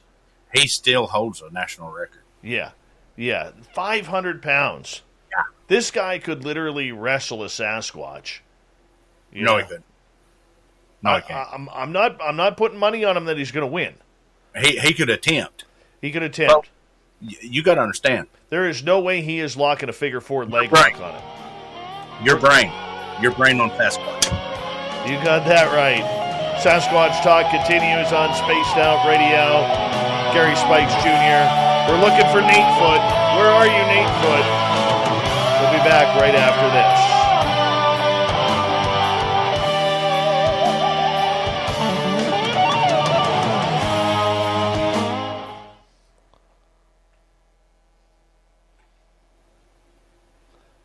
The one I saw had a cone head. This one very well could have. I just didn't see it at that angle, because he was above. Flash forward. Thank you for joining us in the chat room and for the first time, and thank you for that incredible super chat. Really do appreciate it, man. Thank you so much. And, Nate Foot, grab a phone cord. You're going to need it. You got 5 minutes, buddy. 5 minutes. And thank you to all our listeners for going over to Deanna's Vlogs and More. She's a new listener here. We helped her out. She was at 35 subscribers yesterday. I was number 36. She's now at 101. 101. So that's awesome. That is awesome. Let's see here. We'll get into some more questions here, guys, when we come back from the break. Mark Rademacher, how are you, man? Silent Edge Manny, good to see you. Thanks for coming in. I hope I'm not missing anybody. I'm trying to keep on top of it. All these beautiful new faces coming in for the first time, checking us out. Really do appreciate it. Thank you. Don't forget to hit that subscribe button. So for people who are new here, just so you know, we are a live radio show. So we do have to go to break here at the top and bottom of the hours. So that way we time everything out. So that's why we kind of have like playtime here in between. Alien Critter, how are you? Thank you for joining us. Sovereign Mind, does the forest always go quiet when they come around? Oh, yeah.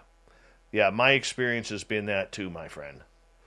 Jeremy Jones, hating on the Canadians tonight with Life Dweller. What's wrong with the Canadians? Except maybe Toronto. Toronto people, they're just off. Vancouver people are too. The rest of us are okay. The more north you go, the nicer we are.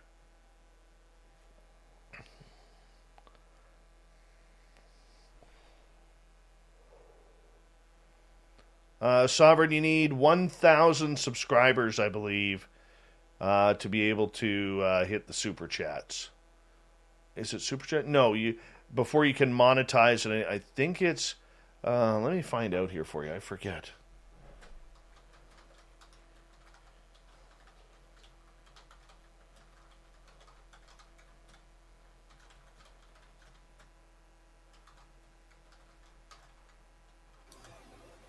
Let's see here.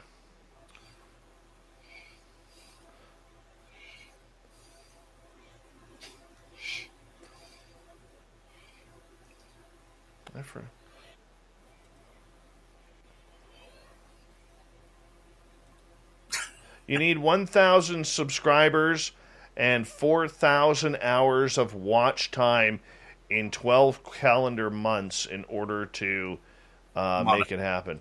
Oh, look at that. Look at that.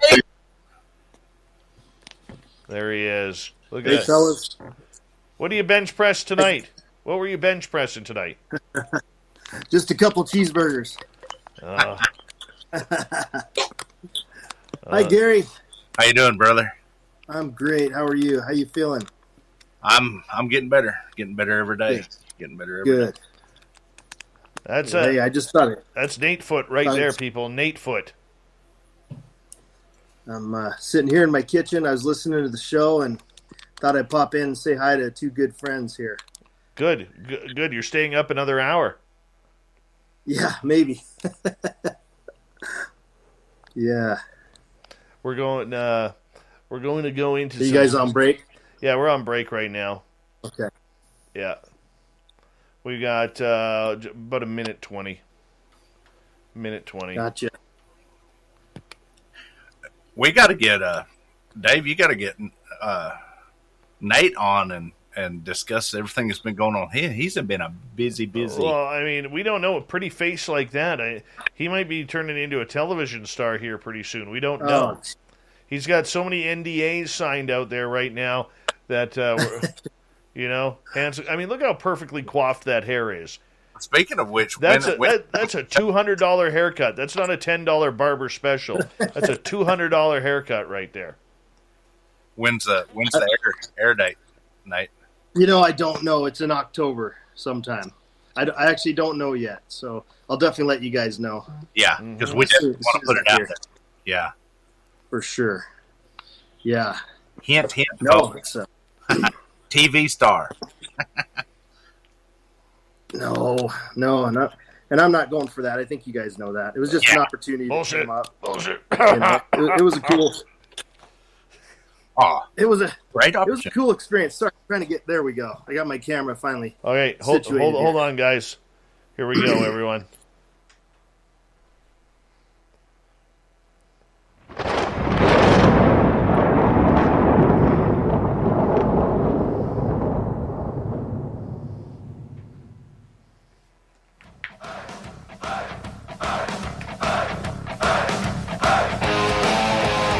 Past the halfway point of Spaced Out Radio tonight.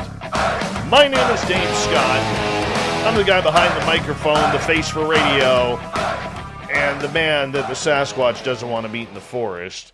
We want to say thank you to everyone listening in, and of course you can get our free archives by going to youtube.com/Spaced Out Radio. Do old Davey the favor, hit that subscribe button. Our website, spacedoutradio.com, where we have a plethora of features for you, including rocking out to Bumblefoot and reading up on Captain Shirk's SOR Newswire. Follow us on Twitter at Spaced Out Radio and on Instagram, Spaced Out Radio Show. We continue on tonight talking Sasquatch all night long. Gary Spikes Jr. with his incredible encounter that he just told for the last hour of the show. If you missed it, you want to check out the archives on that one. And now from Washington, Idaho, Bigfoot Society, the legendary Nate Rudd, otherwise known as Natefoot around here. He's sporting a new $200 haircut, not one of them $10 jobs you get at the barber shop on the corner. No. This man goes all out all the time, and Nate, thank you so much for joining us, man. Oh, thanks for inviting me in, Dave, and good to see you, Gary. It's good to see you too, brother. It's been a while. It's been a little while. I think we've all been busy, yeah. But Nate, I gotta ask you. Nate, I got to ask you, if you had an encounter like Gary did where it's literally about 2 feet away from you, and even though you're in the confines of your own vehicle, how do you think you would react to that? Oh, boy, it's hard to say here. That's a tough one. Listening to Gary tell that story, sorry, I got to make an adjustment here. I think I'd be terrified, I mean, how could you not be? Seeing one that close and like Gary said, it could bust through that window and pull you out and fold you up, and they're just, they're so powerful. It's I can't even say how I'd react. I mean, because you don't know. I'd like to say I'm a tough guy and I'd react just fine or whatever, but no, it's that would be scary. Well, see, I'm not that way with you on your experience though, where it shoved the tree down in the camp. Well, that would be, I'd have done been packed up and out of there. I mean, yeah, we did that. We left. We didn't leave right away, but we got to a point where we couldn't take anymore. We were stressed out, no sleep. Yeah, we gave up. But yeah, they have a way of if they want you to leave, they'll get you to leave. There's no doubt about it. Tell our audience about that encounter, Nate. All right, well, I could do that. Yeah, I know you guys have heard it and stuff, but this was our hunting camp encounter in 2017. Me and one of my best friends, Rob, we hunt together every year, go to the same spot every year, Squaw Valley, Washington. It's about 7 miles west of Highway 57 along Priest Lake and Priest Lake, Idaho. It's on the Washington side because we live in Washington, so we hunt there. Yeah, it's a week-long trip we do every year. We take a week off work and set up a big camp, and we stay there all week. But this one particular year, it was a couple years after the fires up there. So this one particular year, there was maybe one other hunter in the whole valley the whole week. It's the only person we ever saw. So it was real. There was no one else up there but us. And, we went into our camp. It takes a good long while to set up. Big canvas hunting tent, and a lot of stuff. When you're staying there a week, you gotta prepare. So we got there, and I threw out a scream. I kind of start our trips this way usually, because you never know what you're going to get, right? I threw out a scream and a couple tree knocks, and nothing happened that day. But boy, it turned into one hell of a week. Got a storm here behind me in the window. You can probably see it. So, there was a bunch of fires up there, and so it was real quiet. We went out and hunted that day after I did that, set up camp. And for whatever reason that day, we came back for lunch. A lot of times we won't do that. We'll come back after dark. But the first day we came back for lunch, and the first thing we noticed, we pulled into our little entrance to our camp there, and there was this tree laying across the entrance. Really strange. We knew it wasn't there when we left. I mean, it was real obvious. And we pulled in there, and this thing was across the entrance. And I looked at my buddy Rob. I said, shit, that wasn't there when we left. He goes, no, it wasn't. And so we jumped out of the vehicle, and I went over to the tree. It was probably a good 3-4 inch diameter, smaller tree. Wish I had the pictures here. So it's great when you have the pictures you can show people. But I picked it up, and it was heavy. It had a huge root ball on it. It was obvious it was pulled out of the ground like a carrot, When you pull a big weed or something out of the ground, it has a root ball on it. This thing had a huge root ball. When I picked it up, all the dirt fell off right there, all over the entrance. And so it was obvious to me that thing was placed there. It was pulled out of the woods somewhere and placed across that entrance there. It wasn't dragged in, because if it had been drug in, you'd see a trail of dirt behind it. That's how loose all the dirt was on it. So very, very strange. And so we just, I knew something was up right away. My buddy's a big skeptic, or he was. He's not anymore. And that later that night, we started getting the tree knocks in the distance. It's kind of a valley. It's a long valley that runs through there, and there's a couple tree lines. There's a tree line about 200 yards away from where we camp, and we're in the opposite tree line on the east side. And we started hearing knocks at night. The first night they were distant. It was like we'd hear one or two across that 200-yard tree line, and then we'd hear one back behind us. And, I knew what it was right away. And then, it got worse each night. But the next day we went out hunting. We get up early, head out. We're out all day that second day. It was either second or third day. And we came back after dark and pulled into the entrance there again to our camp. And immediately I spotted this tree that was pushed over right in the middle of our camp. It almost hit our camp table and all our gear and everything. And this was a big green, probably I'd say 25-foot, maybe even 30-foot green ponderosa pine type of tree. And it was dark, so we're hitting it with our flashlights. By this time, I'm kind of freaking out a little bit. The one was weird, and then we came back the next day or night, and this one's pushed over in camp. And it was just a big tree. And so we looked at it, it was dark, obviously. So we got a better look at it the next morning, and this thing was pushed over and snapped off right at the base of the roots. So you could see where the roots had just been torn apart. It was a healthy tree. I'm not sure if I mentioned that. Real green, healthy tree. And, I'm pretty freaked out because our tent's not too far from here. And I start to think, well, what if this thing pushes one over on our tent? There's always a few big dead trees around, But this thing was healthy. And then the tree knocks started ramping up even louder at night. And basically, I could go on. But long story short, it got worse every day, every night. The pressure got worse. They wanted us out of there. It was real obvious. And, I mean, we'd hear these knocks at night, Dave and Gary, at 2, 3 in the morning, just super loud. By maybe the third or fourth night, they were right behind our tent. Super, super loud knocks. I'm assuming it's a knock. It sounds like wood on wood. I'm sure a lot of people have heard it. That's all I can imagine it is, unless they're clapping or something. I'm not 100% sure, but I think we call them wood knocks because that's what it sounds like. It sounds like wood on wood, real powerful swing and a knock. But so this was real unnerving because, like I said, we as the week went on, as the week progressed, it ramped up, and I mean, we weren't sleeping good. We were getting woke up at night multiple times. It wasn't constant. It would be, we'd hear them, like when we pulled into camp, we'd hear kind of a distant one or two, but then at night they'd come in close. It was obvious. And, a few times we ran out of our tent.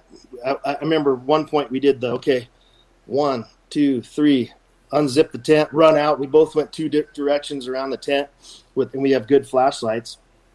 And we're shining them in it's thick woods. We're camped in a wood line, and you didn't see anything. And that was a weird thing. Didn't hear anything. I mean, we heard the knocks and all that, the loudness of that. But when we went out of the tent, it was like silence. Like just you couldn't hear anything. Just pure silence. And that was the creepy thing because you knew they were close, but you couldn't see them even with those powerful flashlights.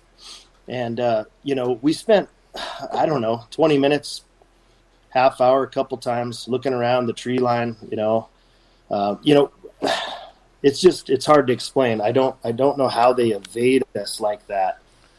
I don't know if, that's the big question, guys. And you guys are way more experienced in the research side than I am. But I mean, how can a 500-pound creature, when we can assume that's a middle of the road size, how can this thing run through the forest silently? Bears make sounds, cougars make sounds, deer make sounds. Now, obviously, people have heard Sasquatch make sounds. Let's not be too, give them too much credit. But for the most part, in a situation like this, boom, it's gone, disappearing. Yeah. There's always tree branches on the ground in the forest. There is one thing that is guaranteed in the forest. There is tree branches and twigs and sticks on the ground that you snap and you're trying not to, but it happens. How are they getting away? Are they getting away? Yeah. Are they going away? Yeah. Yeah, it's hard to say, Gary. And that's a great point, Dave, because I always tell people, a lot of times when I tell this story, I've heard a bear. When you spook a bear, I'm sure you have, Gary, too. They're when they take off, they make all the noise in the world. They're cracking sticks. They're going through brush. I mean, it's loud. And I know a bear can be stealthy coming in, but that was the perplexing thing, and that was almost the creepiest thing. It wasn't so much the loud knocks and stuff. Yeah. Obviously that's stressful. Well, and let's look at it on a report level.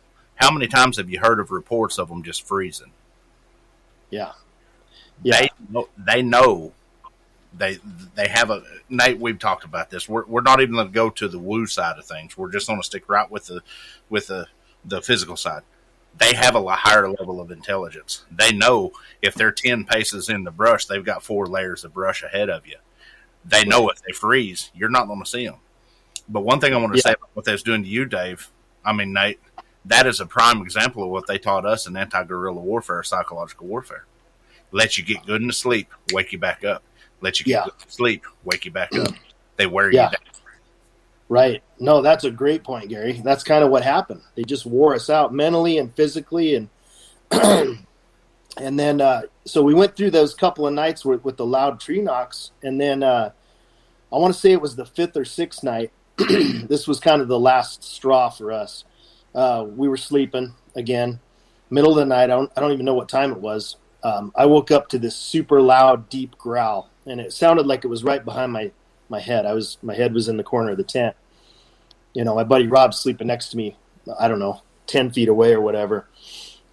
And at first I woke up, I heard it, but you second guess yourself. I had to lay there and I thought, did I really hear that or did I just dream that?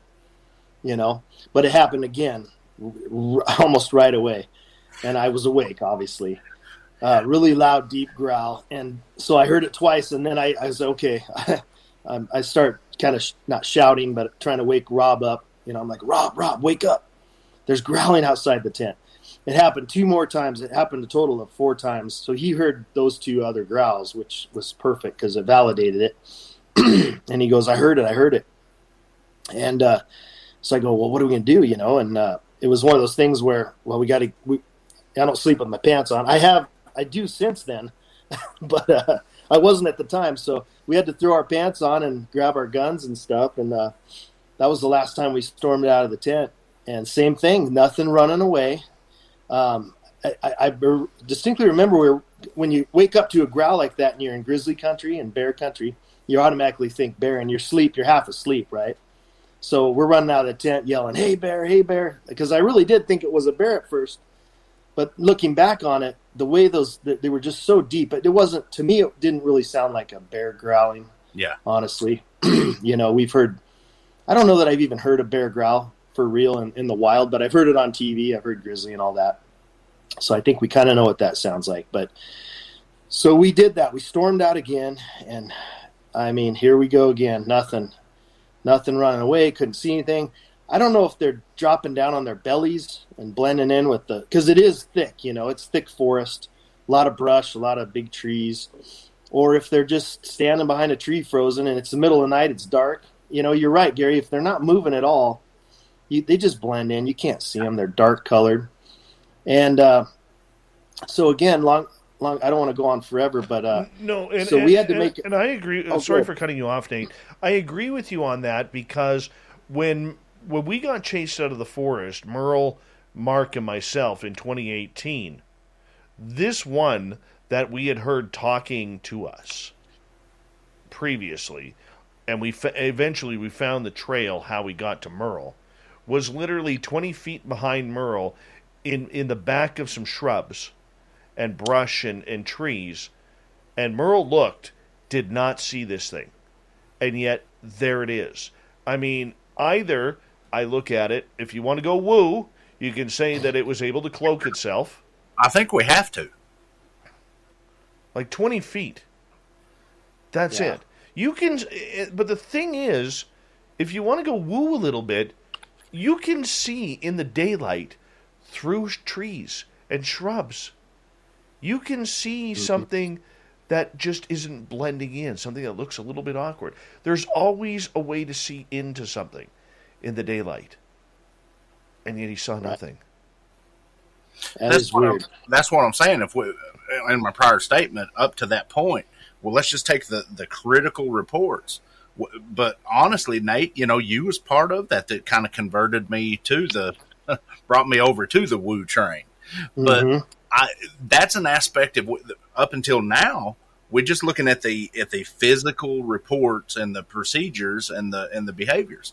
Then when you tack the woo thing on top of it, it adds a whole nother 26 million dimensions. It's just there's too much there. Yeah, there is. It's hard to explain, and I don't know if it's. I would say it'd be easier to call it paranormal. I try not to call it supernatural, but paranormal means not normal. Yeah. And I just think of it as they have these abilities that we just don't understand yet, right? We just can't figure out how they do things. And, so we had to make a decision there at that point after those growls, because we had one more night we were going to stay, to finish out the hunting trip. And I talked to Rob and I'm like, hey, what are we going to do? Are we going to sleep with our clothes on and our guns on our chest this last night? But it was ramping up, and looking back on it, I don't know, like part of me regrets leaving, right? Because I wonder what would have happened. I mean, it could have went bad. I don't know. But we decided we were so stressed out and lack of sleep for a couple nights. We've finally just decided to call it, throw the towel in, and we went to my father-in-law has a lake place about half hour away on Priest Lake on the Idaho side, and he has a cabin there. So we decided to go over there and get good night's sleep. And but before we left, another weird thing is Rob put his lantern on low in the tent, right? Before we left. So it looked like there was light in the tent. And we took off, and that thing will run, 24 hours on low or whatever. We came back the next morning to pack up camp, and of course the lantern was still on in there, but the zipper was zipped up because you zip it down to close it all the way down. It was zipped up a good 8-9 inches, and I have pictures of that too. But interesting. So something had come in there. Something come in there and saw the light in the tent, and manipulated that zipper, pulled it up. I mean, like I said, a good maybe even 10 inches. But that's just creepy. It's creepy. And I also got to mention, like I said, I don't want to go on. I know you guys have heard this. I don't want to go on too long, but I always forget to tell this during when I'm telling the story. But about 3 or 4 days in, we set up a couple, because we had game cams there because we're hunting. We set up a couple game cams. We put one behind the tent and one out in the middle of camp. And we really should have got that tree that was pushed over. And we should have got whatever was behind the tent growling. But the one behind the tent, I'm going to say it malfunctioned. All the pictures we had on there, were like milky white cloudy pictures. It was just, we pulled them up on the screen and you couldn't see anything. It looked like ghostly or something, just like a milky white, I guess that's the best way I could describe it. And then the one where the tree was pushed over, that next morning, Rob, we remembered we'd set up the cam there, and he went up to check it, and right away he saw that there was, this is going to sound weird, but there was a dead moth placed backwards over the camera eye or the lens, like kind of squished on there.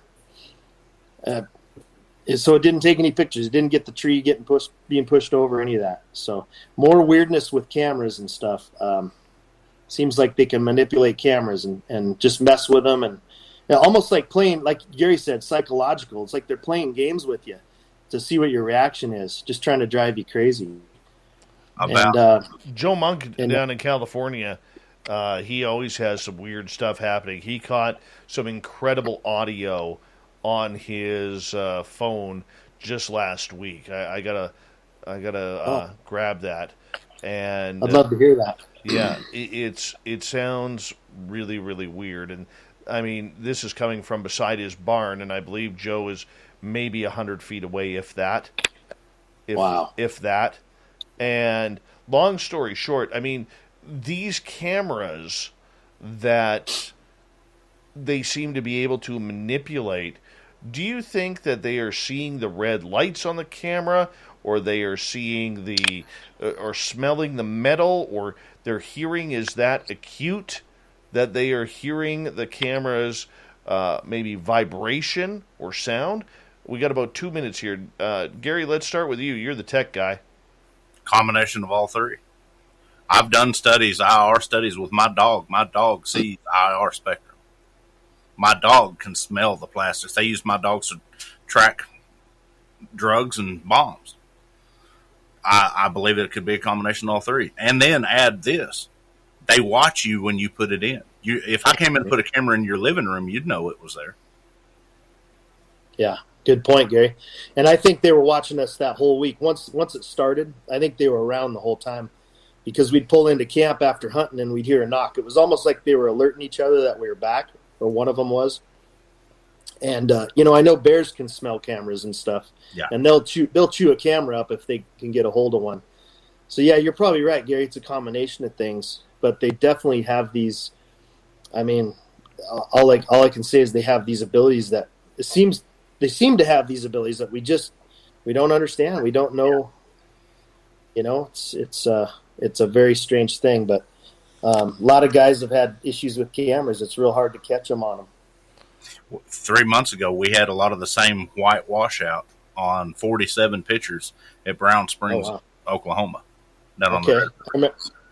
I remember you were just on that trip. Well, that's interesting to hear. Kind of validates the pictures we got there. Yeah. Yeah. So I don't know how to explain that, but yeah. That's just incredible. Do you think there's any ties between Sasquatch and the missing 411 people? We got 40 seconds left, and this question comes from Gloria. I've always said that I think some of it could be that. I don't think all of it is. I think there's a lot of weird things out there. I personally believe in UFOs and aliens and other life, and I think there's other entities out there too in the forest. We could go on and on, but I think there's a good possibility. The Native Americans believe that they stole women. Well, they knew they stole women and children. Certain clans or certain, if they're like us, I think they're more human than ape. That's just my opinion. If I am right about that, there's good ones and bad ones, just like there is humans. I think if you run into the wrong one, you make them angry, things could go sideways. Nate Foote and Gary Spikes Jr.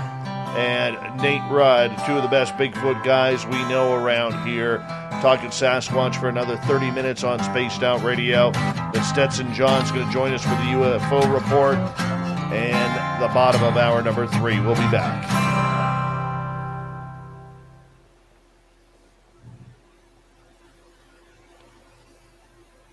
That's good stuff, boys. Good stuff. Thanks, Dave. I've told that story so many times, but it seems like I always forget little bits or pieces, or I get it out of order. So forgive me if it's a little off. But one of my critics yesterday, when I was telling my story about Samantha Mowat in the forest, he thought my story with Samantha was bunk because I could remember the details of what happened, but I couldn't remember the in-between conversations that we had walking into the forest. So don't worry about it. From my story, they're lucky that I remember anything prior to seeing the face. Yeah. You had that's a PTSD encounter there, Gary. That's a whole nother level what you had. Your encounter. In answer to that question before we came on break, seeing what I seen and knowing what we know, if these things want you, they ain't a damn thing you can do about it. Exactly. Good evening, A.A. Ron. Good to see you. The original A.A. Ron. There he is. Can't see your storm. How is the 12,000-foot mansion you're living in right now? Overlooking 850 acres surrounded by a moat. Oh, boy. No, we got a pond down below. It's alligators, piranha in there, keeping all the bad people away. There's a lot of wildlife out here. It's nice. It's peaceful. I bet, man. Seen a lot of big bucks, Gary. Seen a lot of big whitetail bucks out here already. So if I don't have any luck during regular season, I know I can probably shoot one late season out here when they're in the rut and chasing the does around. Oh yeah, but then you get that tough meat. Yeah, and I got to admit, I'm not a huge fan of venison. I like the sausage and the jerky and all the good stuff. I'm not a huge fan of the steaks, but I'll get it made into good stuff. Oh yeah, and I'll eat it up. And then I always end up giving half of it away to buddies and stuff like that. But it's just fun, Every year, my neighbor goes black bear hunting, and every year he delivers me some black bear sausage.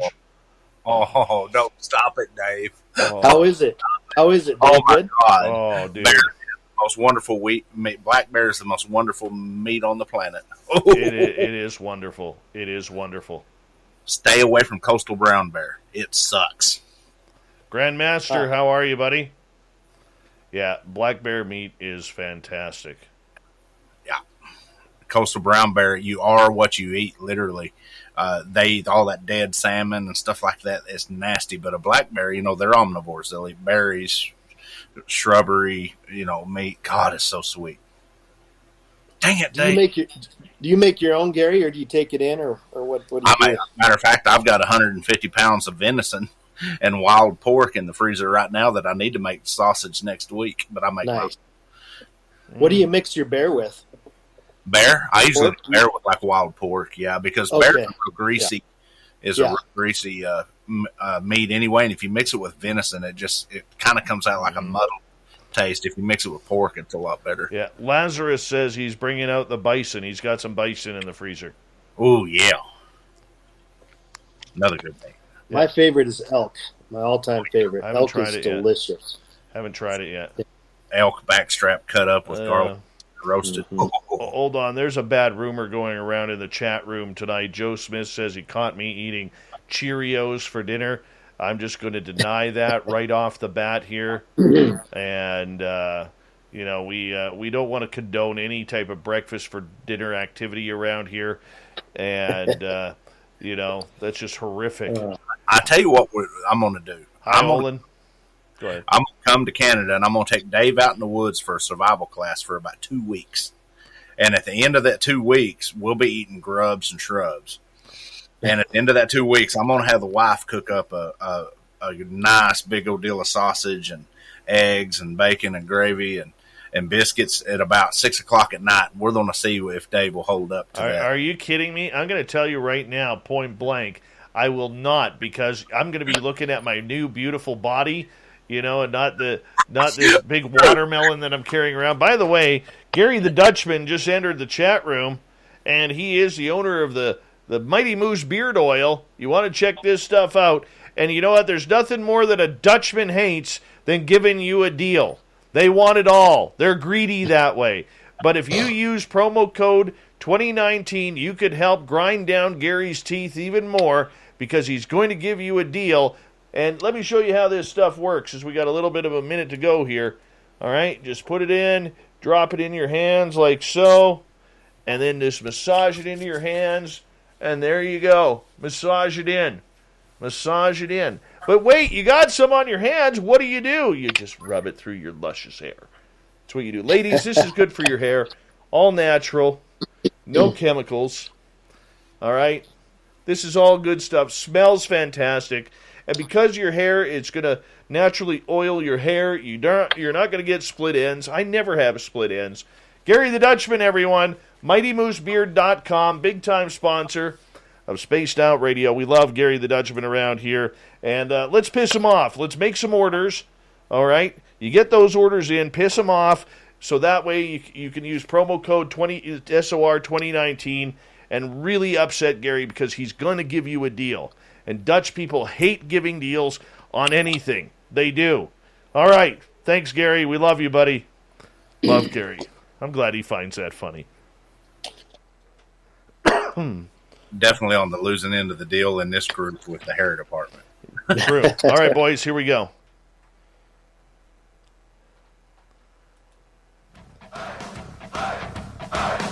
Would you like to connect with us? Head to spacedoutradio.com for all your latest show info. Now, back to Dave Scott and SOR. Third and final hour of Spaced Out Radio is now underway. My name is Dave Scott. Thank you so much for taking the time to join us. We really do appreciate earning your listening ears wherever you are on this beautiful planet we call Earth. We want to make sure that you remember that, you can listen to us on our terrestrial affiliates around North America and digitally on TalkStream Live, Revolution Radio, and KPNL. All of our archives are free by going to youtube.com/Spaced Out Radio. Just do me the favor, hit that subscribe button. The Desert Clam has set the password for tonight in the SOR Space Travelers Club. What do you got for us, Clam? Dactylonomy. Dactylonomy is your password. Use it wisely, Space Travelers, as the Clam sets the password each and every night right here on Spaced Out Radio. Our website is spacedoutradio.com. We have a plethora of features for you, including rocking out to Bumblefoot and reading up on Captain Shirk's SOR Newswire. Follow us on Twitter at Spaced Out Radio and on Instagram, Spaced Out Radio Show. For the final time tonight, we're going to talk Sasquatch here. And, of course, our guest, Gary Spikes Jr., who also runs the YouTube side of Spaced Out Radio. And from WIBS, Washington, Idaho, Bigfoot Society, we have Nate Rudd, otherwise known as Nate Foot, around here. And we're talking some Sasquatch all night long. Right before the break, guys, Gloria was asking about the missing 411 and maybe that it's using portals or something. Can that be ruled out? I don't think we can rule anything out, Dave. It's I don't know. Like I said before, I think some of it could be Sasquatch, but there might be a lot more to it than that. Portals, yeah, that's a possibility. I mean, we can go back, like I said earlier, we can go back to the Native American stories and their beliefs, and they called them, they considered them another tribe. they called them Indian devils, cannibals, man-eaters. You can go back hundreds of years. So there's got to be something to those stories and those legends, and I think them being here, much longer than we have, you have to take into account their stories and their beliefs. And they said that they stole children and women, and if that was the case, then they're probably still doing it. Well, coming from a survival instructor, we as humans have a sense of sociological interpretation that we call a conscience.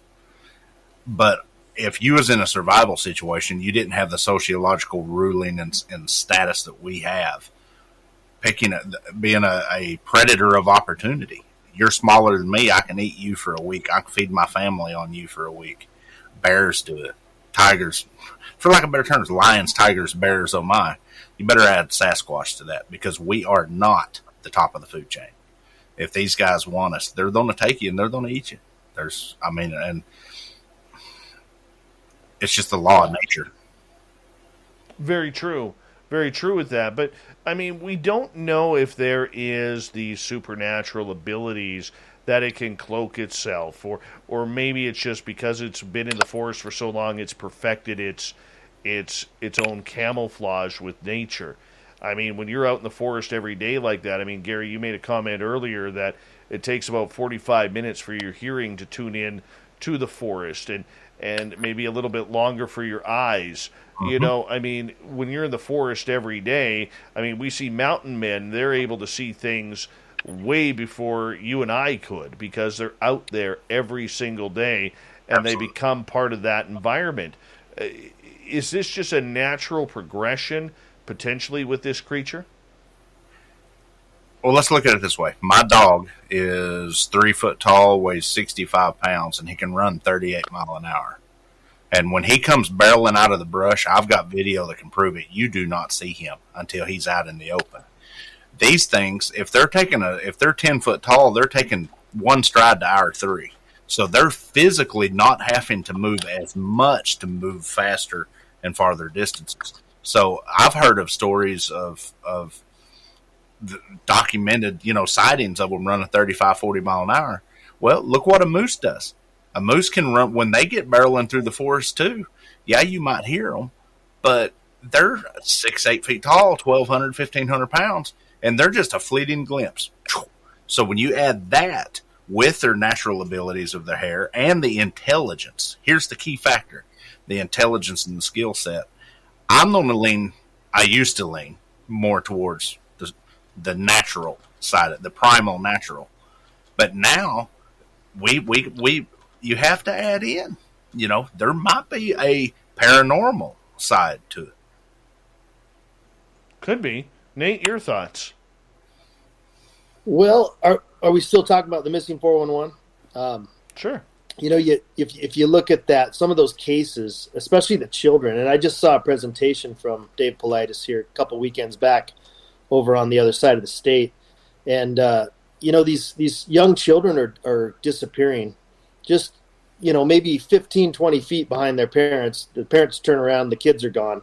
And they're finding, in a lot of cases, they're finding these young kids, 3,000 feet up a mountainside or on a cliff. Without shoes. Or with no shoes on, over 2 mountain ranges, long 22-mile distance, 2.5-year-old or 3-year-old. We all know that they can't do that. They find them with no shoes on. Their feet have no scratches on their feet. So how did that little kid get that far or that high? So that goes back to they're being carried. Something's carrying those kids a long distance or up an elevation. And how do you explain that? That is what is happening. And even with some of the adults, they're, I remember a guy disappeared. I can't recall his name. It was winter time at, it was in Oregon, the Crater Lake, Oregon. Mm-hmm. Anyways, they found him like 12 miles away from his car.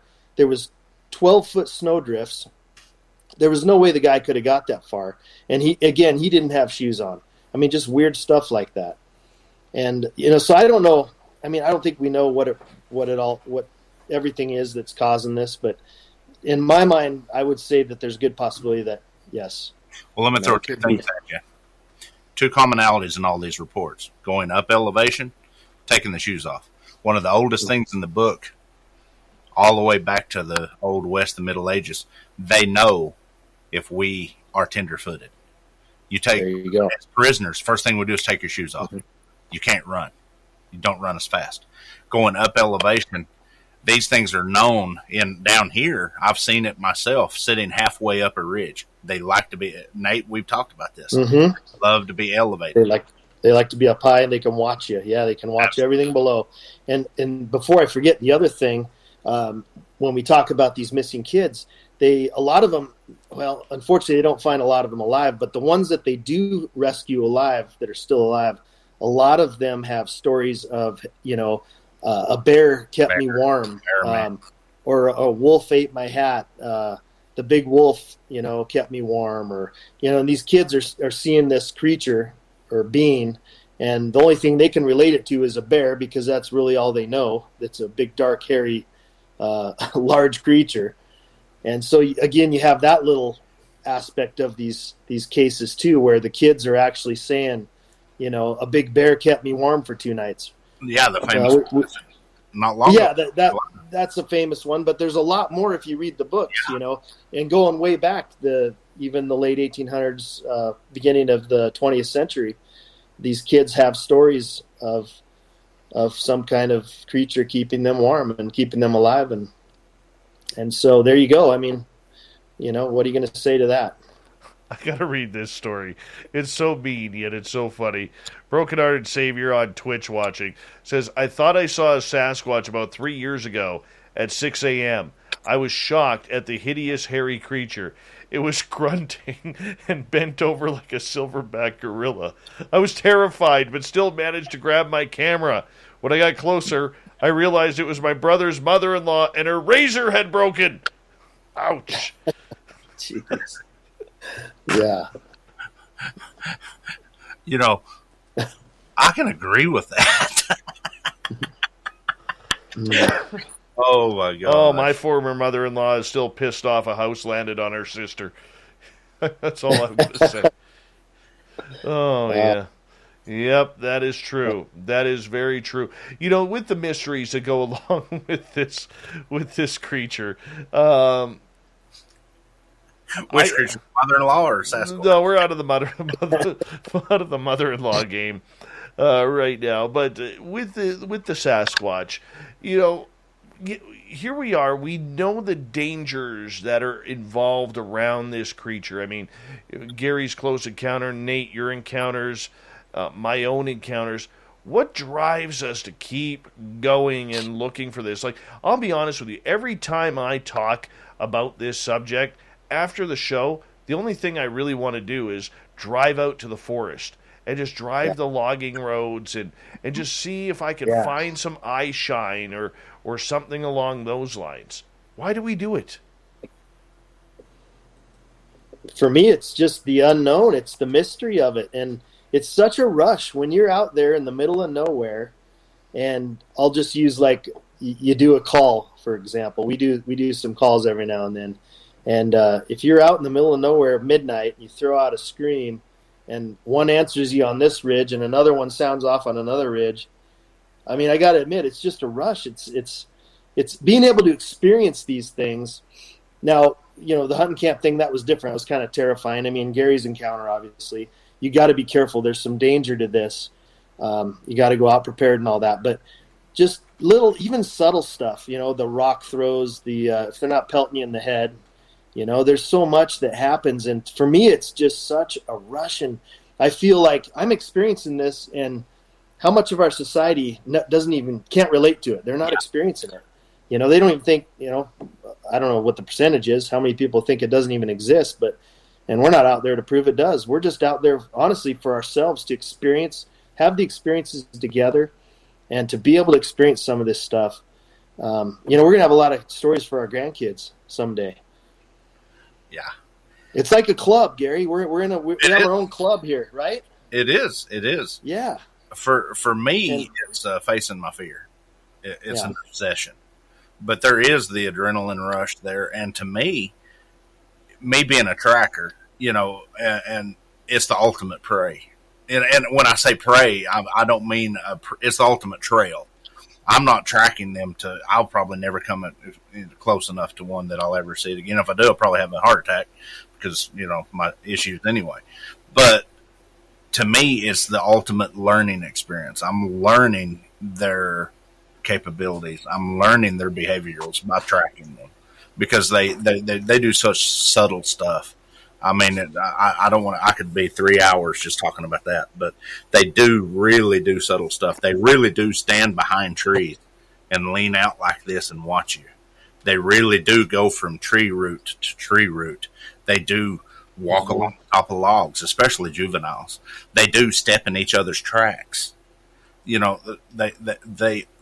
are the ultimate experience for me. And then when I seen it, it became the ultimate fear, and now I'm having to face that fear. So I'm obsessed with it. And nature has an interesting way, gentlemen, of hiding itself. You take wild horses, for instance. Mm-hmm. All right, I never knew this until I moved up here. It makes no sense until someone explained it to me.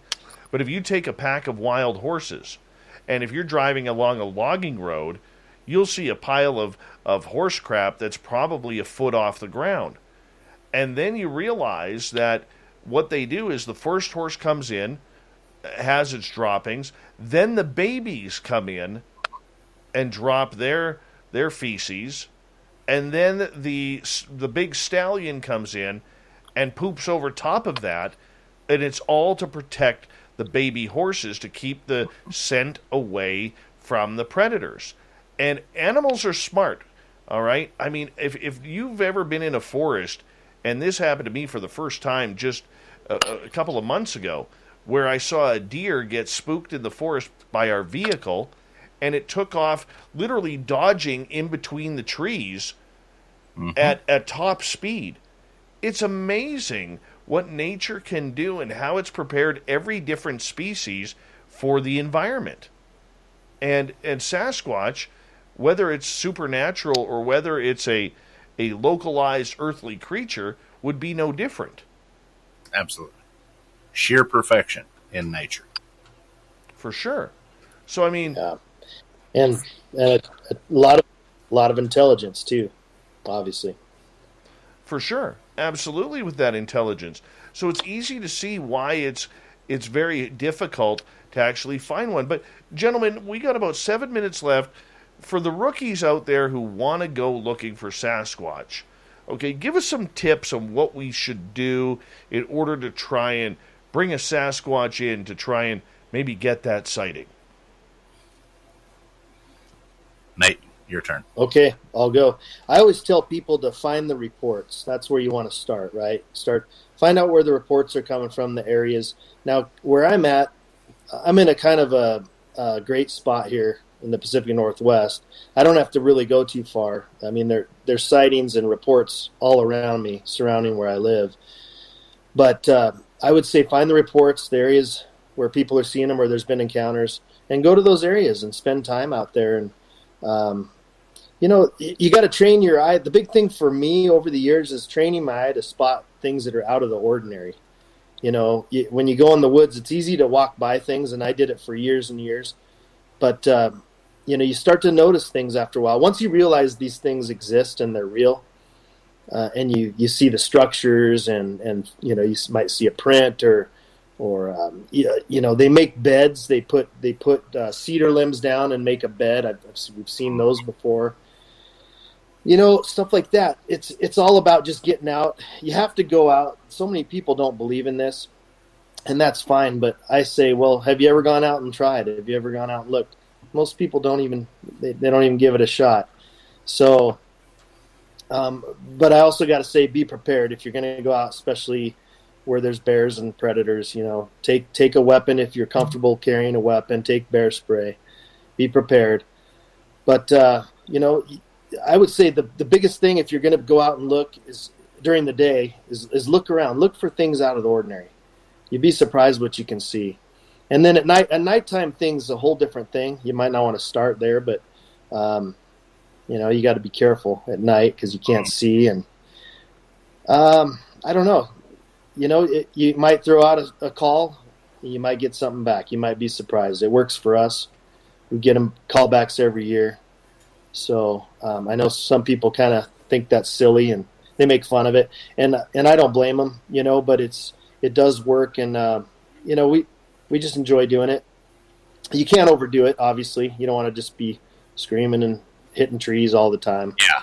But I don't know, Gary. What do you think? I just think look for the out of the ordinary things, and the main thing for me, of course, is safety first. Always go with people at night.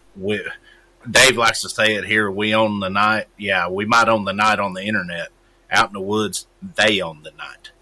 But for me, the most epitomal part for me, and I tell everybody that I take. I don't say I take them out, but we go together. I say always keep your head on a swivel. Look for things out of the ordinary. No matter how trivial it may be, ask. If you see something, ask, because it might be, something that you've never seen before and that you noticed. And another one for me is just enjoy. Mm-hmm. I truly believe that when you get to the point that you don't enjoy doing this, that it's not worth it. Go out and enjoy yourself. And eventually, if I'm going a little bit on the woo side, keep an open mind. We don't find them. They find us. If they see that the timing is right and they're willing, they'll find you. I've been searching for these guys for 20 years. And out of 16, I've got 16 full-blown track. Out of 18, I have 16 live apprehensions for the Department of Corrections tracking. When I go out looking for these guys, they find me. I don't find them. I don't think I ever get close. I might be close enough to them. They might probably reach out and smack me on the butt. And I'm so busy looking at the trail. But I honestly believe that if they want to be found or they want to interact with you, they will. I don't think we can do anything that would. If they don't want to be found, you ain't going to find them. Yeah. Very true. Gary, you nailed it when you said keep an open mind. That's super important. If you, I kind of believe, and this is going out on a limb, I know, but I believe when they realize that of them, they're there, it kind of changes things a little bit. And I don't even know quite how to explain that, but when they know that you're aware of them, a lot of times they'll come in and interact with you. Absolutely. And toy with you and stuff. So, do you think, that goes, and that's going to the paranormal side a little bit, but I don't know if there's some kind of connection. I don't even know what the word would be. I think you guys know where I'm going with it. But yeah, Nate, do you think that maybe some of these creatures are just as curious about us and they want to interact with us? They want to maybe get close, but they're timid, they're shy. Yeah, I think that's a good point. When they, if they know that you're aware of them and they interact with you, and you're interacting back in a way, or even if they're getting a rise out of you, I think that's a good point that you just made, Dave. They're out there. I always say we're kind of maybe their entertainment when we're out there in the woods, and people that are not aware of them or don't believe in them, stuff happens and they just blow it off, right? Or they just leave, they get scared and leave or whatever. But there's a connection there, I think, and it's hard to explain, but that's a good point. Absolutely. 90 seconds left. Gary, you get the final word on this. Be safe. Don't be sorry. Always go with somebody. Keep your head on a swivel. And especially here in the South, look up. Do you think they're climbing trees? Oh, no doubt. And just like Duke said earlier, there are other things in the forest. Mm-hmm. Yes. Yes. Things Go ahead. scare me worse than Sasquatch. Yeah. Dogman, gnomes, wood nymphs. Aliens. Dogman. I ain't doing Dogman. I'm running the other way if I see a Dogman. Oh, gosh. If I were to see a Dogman, I don't know how I would react. Like I said on previous shows, I think I've been in the area with one because the energy was just pure evil. Pure evil. And it was so uncomfortable that I couldn't get out of there fast enough, and I still get the heebie-jeebies going up that road each and every time when I do. But, gentlemen, I want to say a big thank you for both of you coming on in and talking Sasquatch tonight. It is always a fun show when we get to have these topics of discussion. And Nate Rudd from the Washington, Idaho Bigfoot Society, I love you, man, and you're a very good friend of this show. You're one of the brothers behind the scenes of mine that I really appreciate that you always got time to come on with us.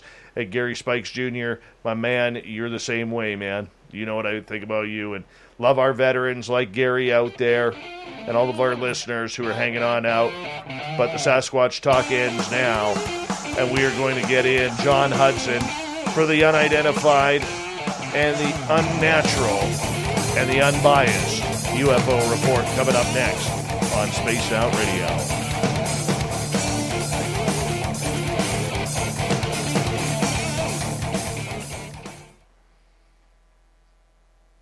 Good job, boys. Hey, Dave, thanks for having me in on short notice. Oh, Gary, dude, thanks we for love letting me cut in on your show here. Shoot, man, you're always welcome on my end. I just wanted to come in and say hi to you guys. You know, I didn't even figure I'd be on that long, but yeah, well, really we were dragging the minute you said you wanted the link, man. We were dragging your ass in here for the show. I know. I knew that was going to happen. No, it was great, man. It's always good to hang out with you guys.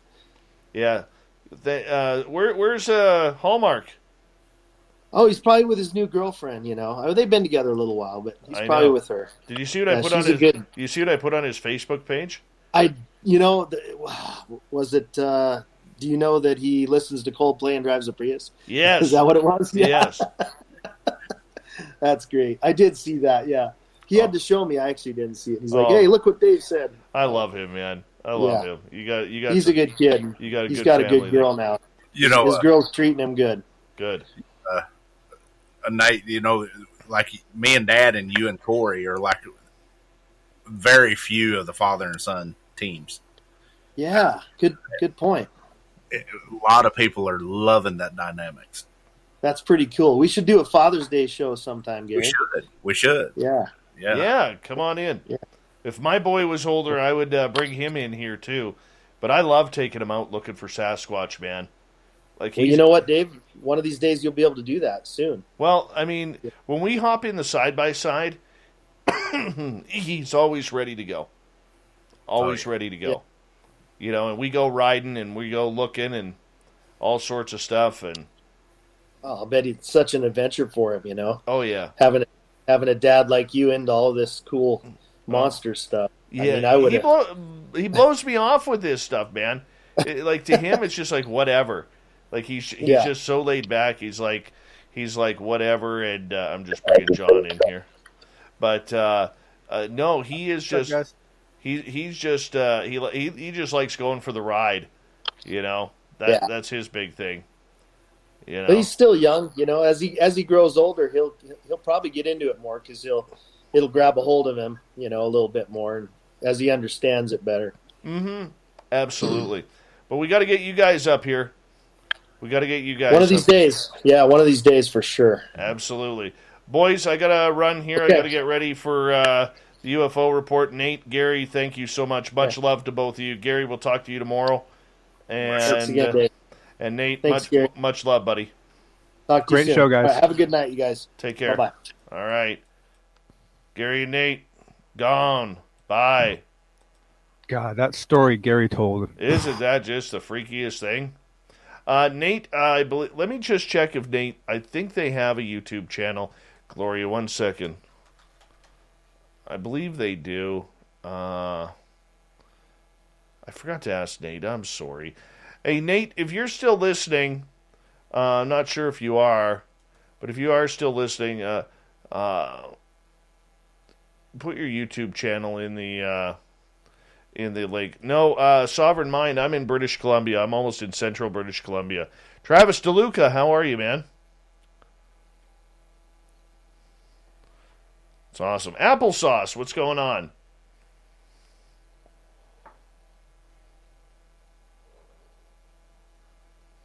Nate does not have Twitter.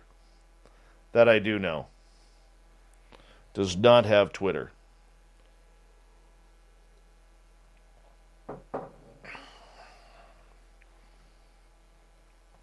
It's up there, Stetson John. How you doing, sir? I'm good. I cannot get over that story, man. Isn't that And I love the way he phrased it. There was no menace, but it was so shocking and just so unbelievable, the size of it. It's kind of like the first time you go to a zoo and you get close to a large animal, you don't realize how big they are, and you got glass between you, and it's still shocking. And I know. He was out in the still in the car, but so exposed. A guy I knew used to train wild animals for movies, and brought me down to his farm one day, and he had this big tiger, and I'm literally a chain link. The only thing separating that 400-pound tiger and myself is a chain link fence, and I put my back of my hand up on the fence like this, and the tiger was rubbing against it. I mean, if you've never felt tiger fur, man, it's wonderful. It's so soft. I would love a pillow of shedded tiger fur. I really. But you know what? It's so. I got to swim with dolphins once, and I got to hug a dolphin. And when you feel the size of that creature and that it's pure muscle, there is like just a millimeter of fat on that thing. 5 seconds, and it's crazy. Hold on, here we go.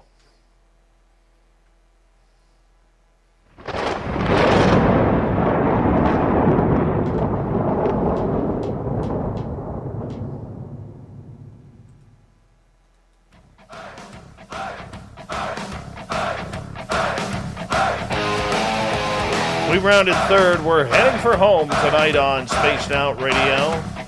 My name is Dave Scott. Thank you so much for taking the time to join us. We really do appreciate earning your listening ears.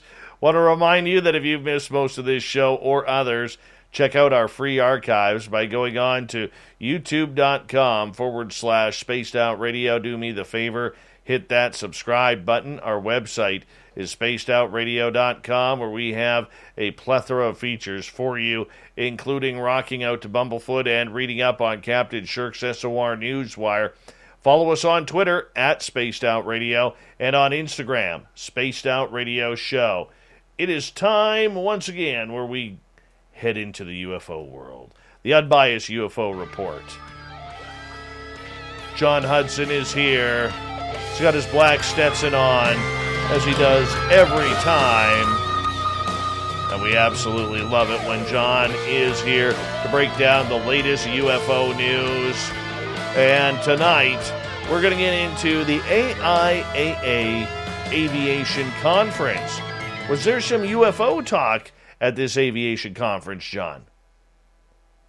UFO talk, but very sane, pragmatic, serious UFO talk. And I want to give a nod to Chris Plain over at the Debrief. He wrote a great article on this that I'll link on Twitter after this. But yeah, I mean, there was some good representation. There were people from from several different organizations, several people that we know, and what was cool was that there were some very serious issues tackled. And essentially, Chris calls out 5 of them, and I just wanted to bring out a couple points about a couple of them that I think people would like to hear about. But it was really great to hear how methodical and it sounds silly, but scientific they were about it, right? And which is what we want, right? So the first thing that was very clear was that there was a fairly uniform agreement among the 6 presenters and so forth that UFOs are real and they represent a real risk to aviation, which is a pretty a good steady statement to begin the note of this conference on. But one of the things that nearly every presenter brought up was the challenge they have with the stigma and how it keeps them from getting researchers to get involved. It hampers their own confidence in sharing information. It's getting better. It's getting much, much better, but it's still doing harm. And just a quick personal story. I've made this friend on a Discord channel, and I honestly, I talk to this guy all the time. We've shared things about our psychological problems that we've had growing up, and I don't know his name. I don't know where he works. I don't know what state he works in, because he's a physicist. He's a Ivy League trained physicist, and he works at somewhere where his name matters. And he cannot tell anyone who he is because he's afraid it'll impact his ability to get grants. And that's crap. I mean, that just sucks, because he's actually doing good work. He's written his own software interface for pouring through UFO data. I mean, he's actually doing research on UFO data, and he can't share it with anyone because he can't let his name get out. It's ridiculous. I mean, it's incredibly frustrating. I can see that. Yeah, I mean, it's incredibly frustrating, and for him, he has trouble even getting data because a lot of people won't give out data to anonymous people, and he can't even give his name out when he asks for data.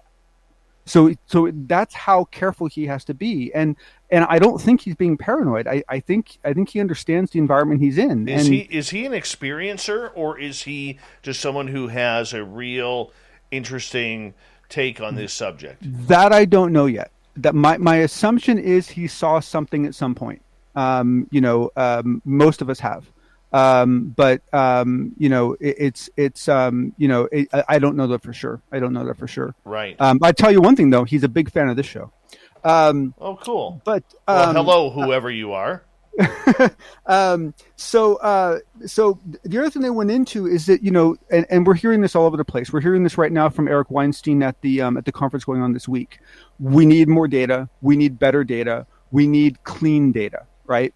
And because we need data that can actually be worked on. And this means that you can't take data from a military camera and clean it for classified information and then turn it over. It's useless at that point. And so, so there's the universal clamoring for more and cleaner data. And so, the questions that I have are things like, well, does the Galileo project eventually step in there, considering the fact that they're using off-the-shelf equipment and that data won't be held by anyone? Does UPX step in? Where does it come from? This is part of my argument. Okay, we keep saying we need more data. We need more data. I don't think we need more data. I think what we need is the United States government and governments around the world to come clean with what they do have.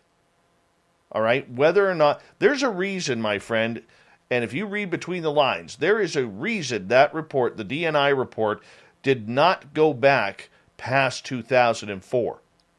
All right? Yeah, I think we can all agree with lawyers. That. We don't need any more data. We have enough experiential topics. We have enough data with videos and eyewitness testimony. We have enough science behind it. What we need is the government to release what they have, but more so what they know. Now, we know that's never going to happen, John. We know that. However, it's time that we start pushing for that. I'm so sick of the data argument, and where's the proof? Show me the proof. Well, but the thing is that I don't think what they're saying is we have to get new data. I think what they're saying is in line with what you're saying. They're either saying, hey, release the data you have, release the data you've been collecting all this time, right? Or give us new. They don't really care where the data comes from, right? But essentially right now you have a bunch of scientists that now suddenly want to start working on this problem, and they can't work on it without data. And so whether it's new data or whether it's old data, it's very hard to get. I mean, I started looking into this recently, and it is incredibly hard to get any data. I mean, to get any data at all. I mean, even Cheryl's stuff is all in her proprietary database. I can't get a data dump on that and put it into my own dadatabase and start chewing on it. I understand that. But John, there's 70 years of data. Okay, granted, data. Like we hope. Yeah, there's 70 years of data. We hope. Right. I mean, you and I will agree to this, my friend. You and I will agree on that. I don't disagree that it was collected at points, but I don't have any confidence that it'll ever be accessible. I agree with you. And I don't know if UPAX is the group to do it. I hope they are, because Gary Voorhees and Kevin Day in that group, those are good people. Those are good, honest people. I have zero interest in Skyhub, considering that both Bob McGuire and Steve McDaniel are no longer involved. And I think it's a dead project that's still going on the name and quick reputation that it built.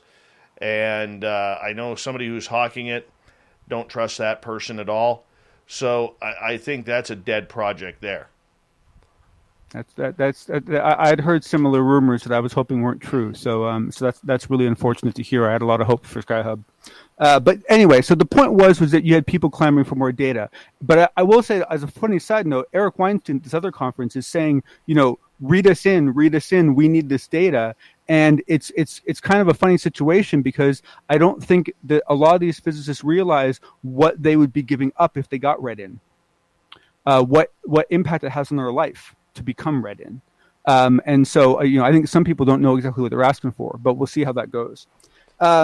So, when it comes to, scientists, need to be the ones getting into this and rising to the occasion, we can go back and forth on that. I don't think everyone agrees. But what was interesting was a gentleman named Peter Reali, I may be mispronouncing his last name, went over his calculations, and many of us have seen these before, of, based on the rough estimates that we got from the Nimitz encounter, how much energy would it take to perform that activity?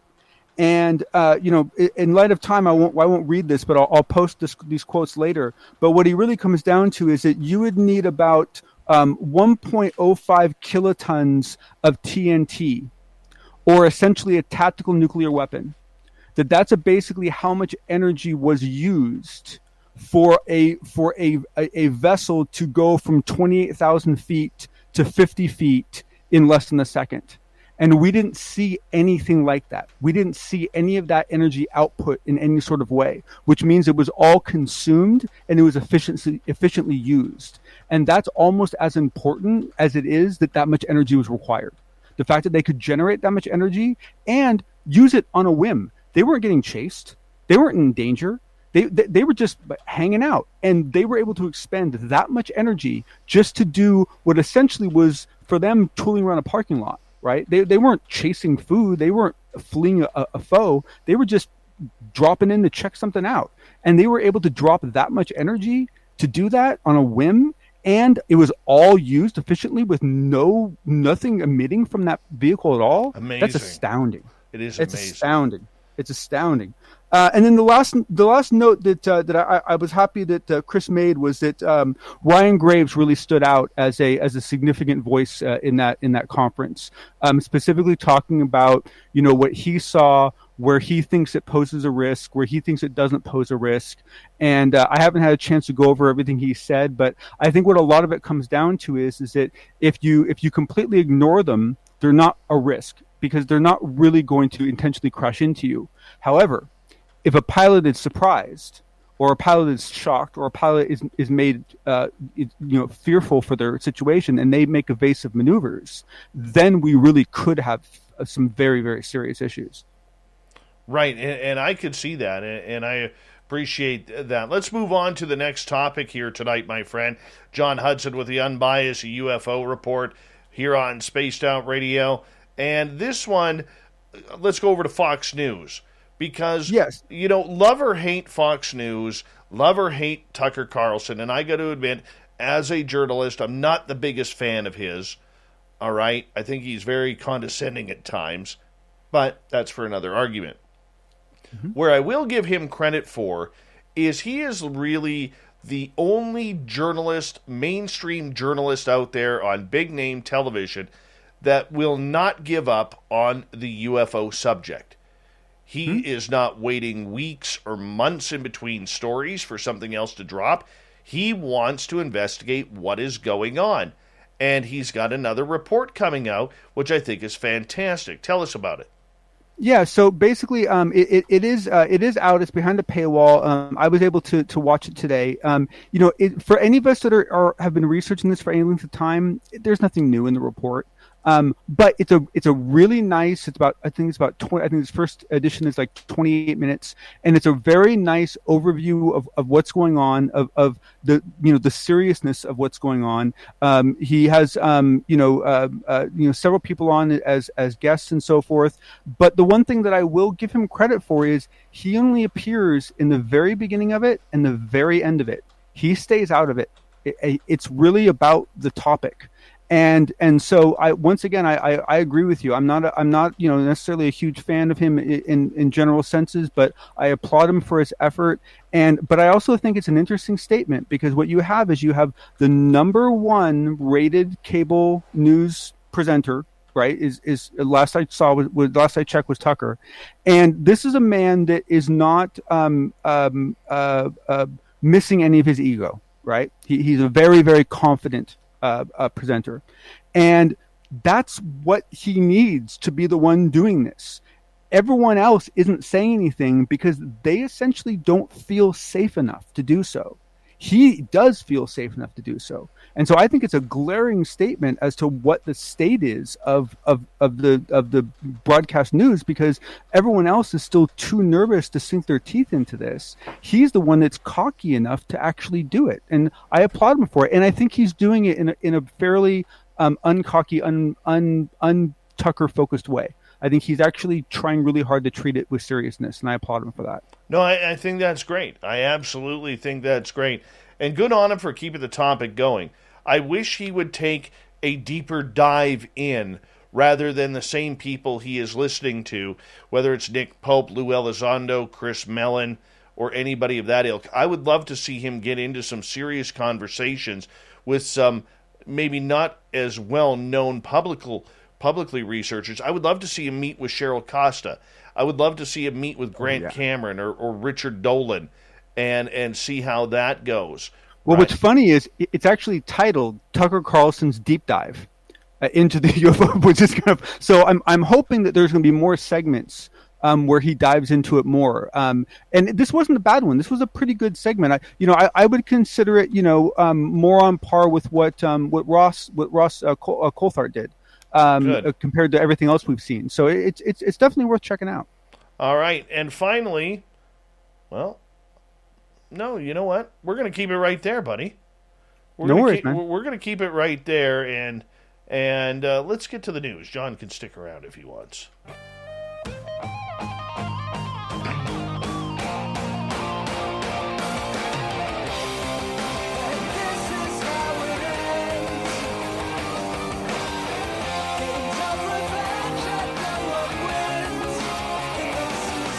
The news is always changing, which is why we bring you the SOR News Wire. At the back end of every show, we get to the weird, the strange, the wacky, and sometimes the downright idiot. Big Mac or Big Tat?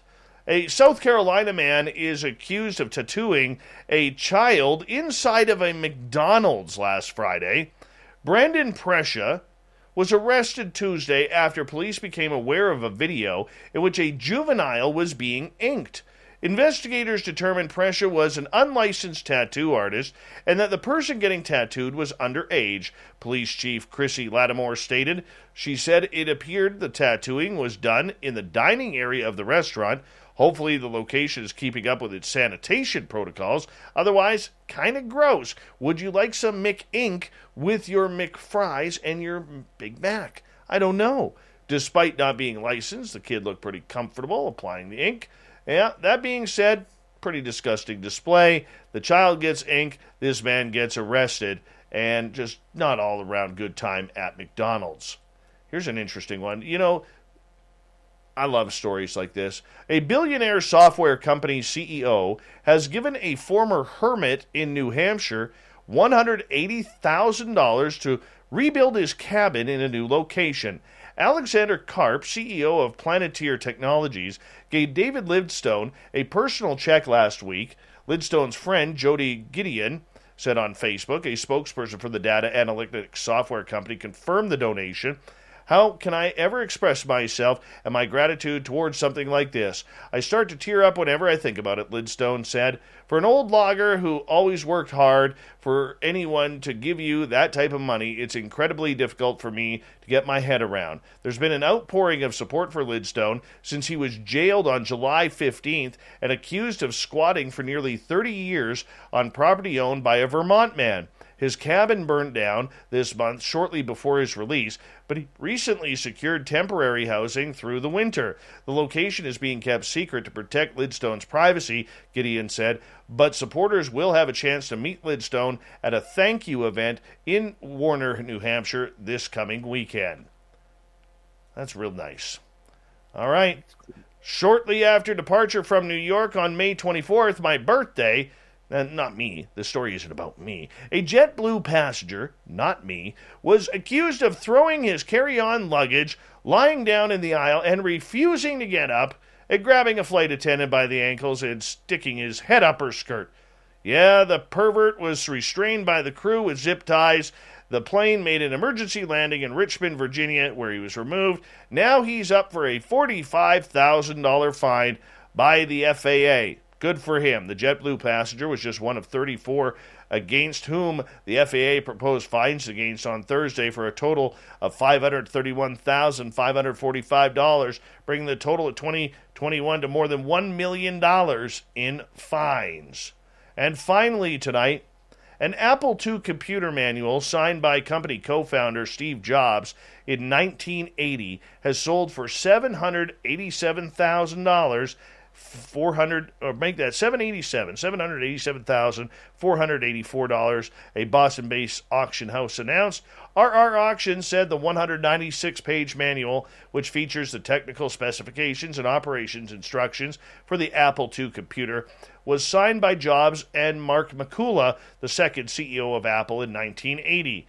Julian, your generation is the first to grow up with computers. Go change the world, Jobs wrote on the inside of the manual cover.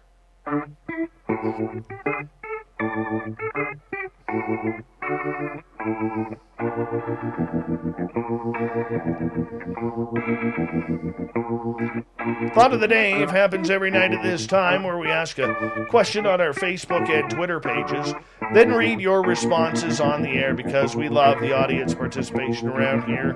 Today's Thought of the Day is as follows. Who's going to win in a free-for-all? If the gloves were dropped between Dogman and Sasquatch, who you cheering for? Who you going with? Start off with Paul. Sasquatch. Always Sasquatch. Plus, Dogman doesn't exist. If they did exist, we would see way more track evidence than we do with Sasquatch. Oh, that wasn't very like Paul. You got to keep your mind open. That's an opinion, not research. Alex, we do. We win because there will be DNA all over the place. Daryl's going for Sasquatch for sure. Catherine, in a world where two species never to be discovered battle it out in a fight to win the hide-and-seek champion of the forest, starring that big brown guy who smells really badly but no one can find, and co-starring a dog that's willing to eat your leftover picnic scraps, in a fight for the title of champion, who will win? Nobody knows. Where to find them to figure this out. Joshua, Sasquatch is the heavyweight champion of all cryptids, with Mothman coming in second. Penman, is this a rhetorical question or just repetitive, Dave? How about just in fun, Penman? Write it out. Gene, Sasquatch, duh. Magnus, I lay all my chips out for Dogman, but I think the better question is, who wins in a battle between Sasquatch, Dogman, and Chad Smith? That's it for tonight. Thank you, everyone, for participating in the Thought of the Day. We will do it all again very, very soon. Big thank you to Captain Shirk for the SOR Newswire.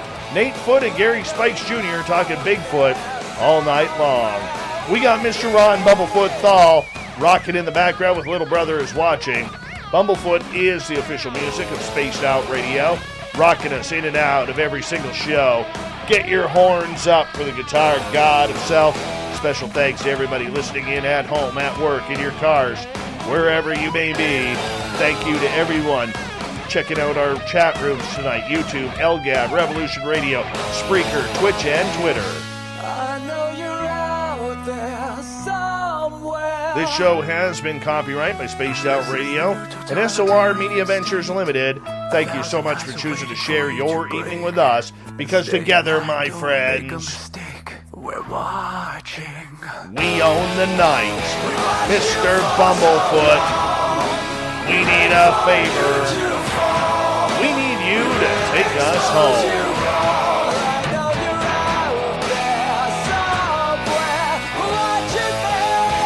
yes, the Woo Train has docked for the night.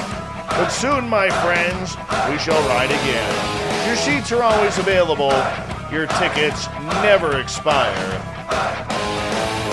And if you want to bring a friend, yep, we've got room for them too. Good night.